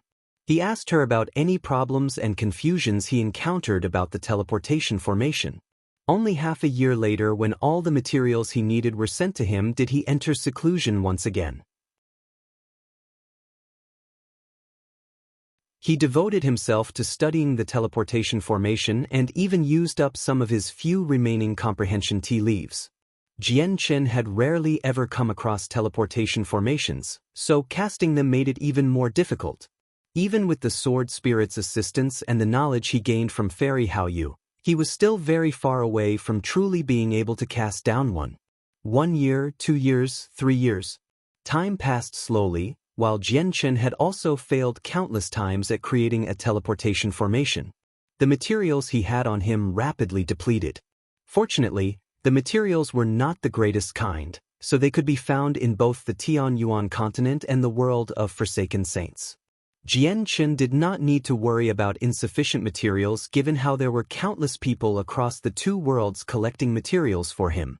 Finally, Jianchen achieved success in the 5th year. A glimmering formation was inscribed on a piece of rock, radiating with a powerful pulse of energy. Jianchen revealed much joy as he stared at the complicated formation with almost perfect inscriptions.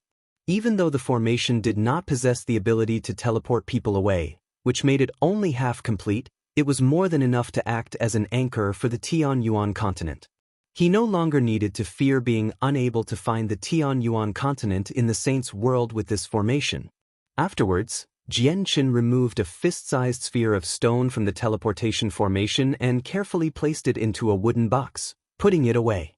The stone sphere possessed a form of connection with the teleportation formation, which would be crucial for him to return after going to the saint's world. Afterwards, Jianchen cast down more than a dozen other formations in various places on the Tianyuan continent as he was afraid that the teleportation formation would be damaged. He chose extremely remote locations for each one, and he left behind a sword formation to protect each one. At the same time, he removed a similar spherical stone from each formation, storing them away carefully. Jianchen still did not feel that it was secure enough. In the end, he directly flew into deep outer space and cast down 3 formations across the 2 halves of the moon. Afterwards, he cast down a few more on a few distant planets from the moon. These would form his path back home. He could not afford to make any mistakes. Even though no one would ever destroy his work if he announced it with his current prestige, he needed to be prepared for the worst-case scenario. Jianchen was finally relieved after settling the matter of the teleportation formation. He returned to the Tianyuan continent and immediately summoned all the Origin Realm experts in his world. Very soon, the Sea Goddess, Houston, Yang Lai, Feng Xiaotian, Gui Hai Dao, Shangguan Mu'er, Xiao Jin, Xiao Ling, and so on all gathered in Flame City. They all seemed to understand why Jianchen had summoned them there, so they all experienced extremely mixed emotions. Great-grandfather, seniors, I will be setting off for the Saints' World before long. I was wondering if any of you wish to come along. However, the Saints' World is exceedingly dangerous, where the Origin Realm is basically nothing powerful. You have to be mentally prepared, Jianchen said with mixed feelings. He was unable to remain calm as he was going to leave soon. Although he would still return in the future as he had even cast down the teleportation formations, he did not know who would still be alive when he did return. Oh yeah, we're finally going to the Saints' World. Big brother, you have to take me to go search for Master. I miss Master so much. Aside from Xiao Ling, who cheered excitedly, everyone else remained silent. After a moment of silence, the Sea Goddess broke the silence first. I'm still a little too weak right now. There's no hurry for me to go to the Saints' World, so it won't be too late for me to go after I reach reciprocity. Originally, there were 10 of us who arrived in this world. Currently, only the 3 of us have awakened. We won't be going to the Saints' World for now.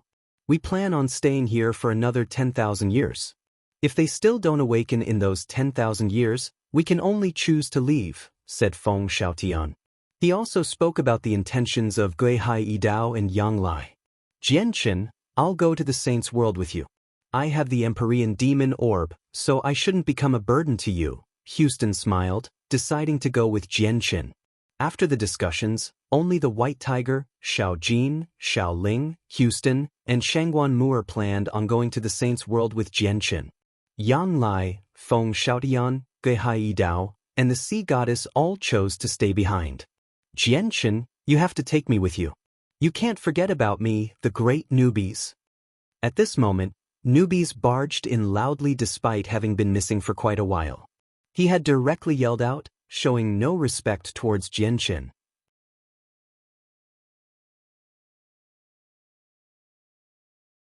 Chapter 1665. Departure. Jianchen broke into laughter when he saw newbies charge in from outside. He said, "Newbies, haven't you been living quite the life with your 2 concubines? Going with me to the Saints' World will be a life of blood, so why bother at all? You have to bear in mind that even if I go to the Saints' World with my current strength, it'll be very difficult to even gain a stable footing. A bloody life is the best life in my eyes because only a life like that will be a challenge. Jianchen, I've put it very clearly. If you want to go to the Saints' World, you can't leave me behind. Otherwise, you're no longer my brother," Newbies said. He was filled with excitement and eagerness, clearly anticipating the journey to the Saints' World. "All right, I heard that only Origin Realm experts can pass through the spatial tunnel to the Saints' World. I still haven't reached the Origin Realm, so think of something for me. Just don't leave me behind," said Newbies. He and Jianchen had forged their brotherhood through adversity, making their bond anything but ordinary. As a result, Newbies spoke to Jianchen extremely casually, unlike the other Saint Emperors. "All right, I can only take you with me since you insist so much." Jianchen could only agree to Newbies coming along. Although Newbies was a little weak to go to the Saints' World right now, his rate of improvement would definitely be far greater there than if he remained in this world. Afterwards, Jianchen visited a few old friends, bidding his final farewells. He believed that it would be at least a dozen millennia or even several dozen millennia before he would return. Saint emperors only had a lifespan of 10 millennia, so his old friends probably would have passed away already when he returned again. Although the origin energy of the world was gradually recovering and there was now the world of forsaken saints, a paradise for cultivation, reaching the origin realm was still not an easy accomplishment. Jianchen then went to find Hao Wu in a remote mountain range. Hao Wu had already become a saint emperor now, but he had become an old man instead. He had left Czar Kaiyun and secluded himself in the mountains, cultivating in solitary.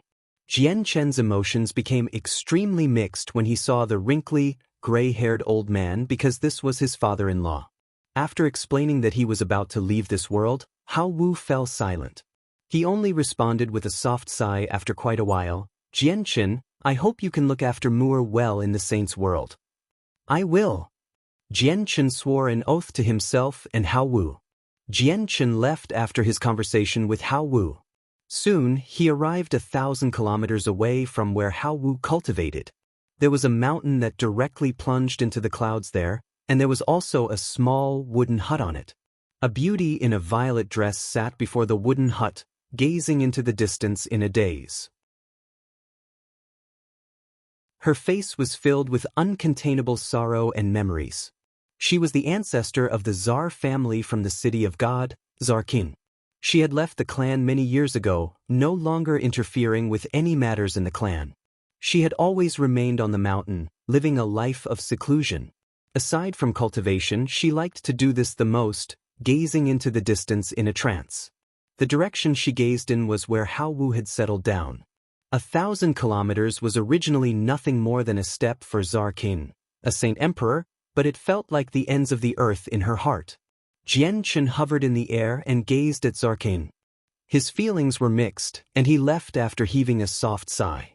Czar Kaiyun had failed to sense Jianchen's arrival at all. In the end, Jianchen visited Tianjian. Tianjian had originally become a saint emperor through the saints' world. Jianchen then gifted him a violet cloud peach, allowing his strength to increase drastically once again. He was now an 8th heavenly layer saint emperor, making him one of the most powerful people below the origin realm. Jianchen had a long conversation with Tianjian. Then he pulled out a white fur from his space ring and forcefully shoved it into Tianjian's hands. This was the fur of the winged tiger god, which covered the way of slaughter from Mo Tianun. The origin realm experts of this world had tried to comprehend it many times, but they failed to get anything out of it in the end. After a few cycles, it returned to Jianchen's hands. Right now, Jianchen had given the beast fur to Tianjian solemnly. Mo Tianyun had left behind the way of slaughter, and Mo Tianyun founded Mercenary City.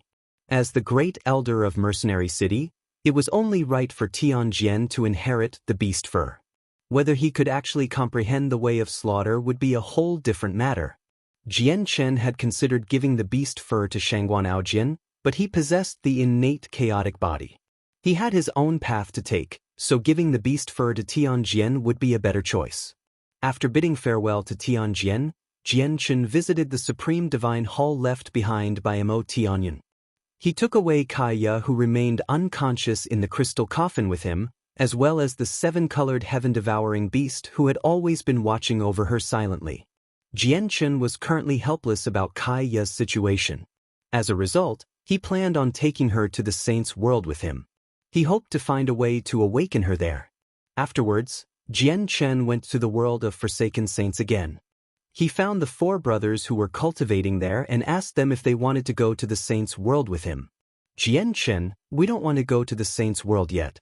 We want to cultivate for some time in the world of forsaken saints and go once we're stronger, said Ada. Jianchen nodded and said nothing more. He turned around and left. 3 days later, all the origin realm experts in the 2 worlds arrived on the Tianyuan continent because this day was Jianchen and the Spirit King's day of departure. Everyone had come to see them off. Aside from the origin realm experts from the Tianyuan continent, there were many saint emperors and people who were familiar with Jianchen.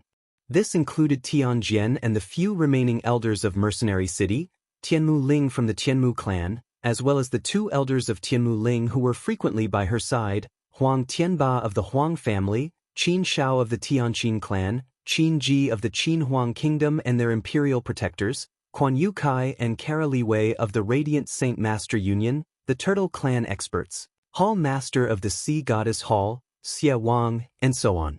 In general, basically everyone who was familiar with Jian Chen that was still in the living world was present. Even the four brothers who were cultivating in the world of Forsaken Saints had come specially to see them off. Changyang, who had left the Pure Heart Pavilion for the first time since he returned after severing his emotions and his desires to see Jian Chen off one last time. However, there was no longer any lingering signs of brotherhood in his eyes. There was only peace and calmness. Jian Chen's heart throbbed with Changyang, whose change.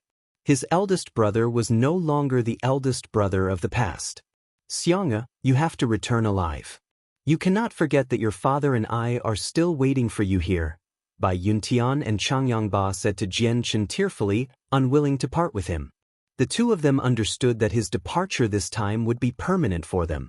Brother, I will always wait for you here. Don't forget that you have me, your sister. If you don't return within 10,000 years, you'll probably never see me again. Bai Lian's tears poured down her cheeks as well as she said this to Jian Chen while choking back her sobs. With her talent, reaching Saint Emperor was no problem, but the Origin Realm would be almost impossible for her. Father, mother, you have to be careful in the Saints' world. If you don't come back in the next 10,000 years, I'll go to the Saints' world personally to find you, Shengguan Aojian said with great determination. He was not just making conversation about going up to the higher world after 10,000 years. If it were not for the fact that he was worried he might not find his parents in the Saints' world, he had no need to wait 10 millennia to go up. Jian Chen, you have to return. Yu and Huang Luan were in tears. The two of them were in horrible spirits. Jian Chen's departure this time seemed eternal to them. At this moment, the bright moon divine hall flew over from afar, gently landing on the ground. Soon afterwards, its doors swung open, and Fairy Hao Yu's voice rang out. You four who haven't reached the Origin Realm, it's impossible for you to survive in the space of the tunnel. Come in here. With that, Rui Jin, Hong Lian, He Yu, and newbies all entered the bright moon divine hall. It won't be smooth sailing traveling through the spatial tunnel. If we're unlucky, we'll come across some danger. I advise everyone to enter my bright moon divine hall aside from Jian Chen and the Spirit King, just in case of any accidents. Fairy Hao Yu continued. Xiao Zhong immediately became displeased when he heard that. He said, Your divine hall doesn't seem sturdy at all. With my strength at reciprocity, how is it possible for me to be safer if I stay in your divine hall? Let alone your puny strength at reciprocity, even if Jian Chen moves through the spatial tunnel with his current strength, it won't be as safe as remaining in my divine hall. It's just that I have to pay too great of a price if I want to return to the Saints' world by myself, which is why I have to go with you, Fairy Hao Yu said coldly. Everyone could tell that reciprocity was nothing in her eyes. Xiongzhong did not dare to say anything more. Instead, he glanced at Jian Chen. He would have definitely believed that Fairy Hao Yu was telling tales if she did not use Jian Chen as a point of comparison. He would have never complied with his personality. However, now that Fairy Hao Yu had mentioned that even Jian Chen would be safer by remaining in her divine hall, she clearly held no regard for Jian Chen at all. He wanted to see Jian Chen's reaction. Jian Chen rubbed his nose and smiled resplendently. Fairy Hao Yu is the reincarnation of a great expert in the Saints' world. Since it's her who said it, there are definitely reasons why it's true. It's best if you all enter the divine hall. Jian Chen had never been sure about the ins and outs of Fairy Hao Yu. Even with his current strength, Fairy Hao Yu still seemed unfathomable in his eyes. You're tuning in to the Passion Pages YouTube channel. We're so grateful for your support, and don't forget to subscribe to join us on this incredible journey through captivating stories. Your generosity through donations truly makes a world of difference, as it's the primary source of revenue that allows me to expand and enhance this channel for you. Thank you from the bottom of my heart for being a part of this adventure.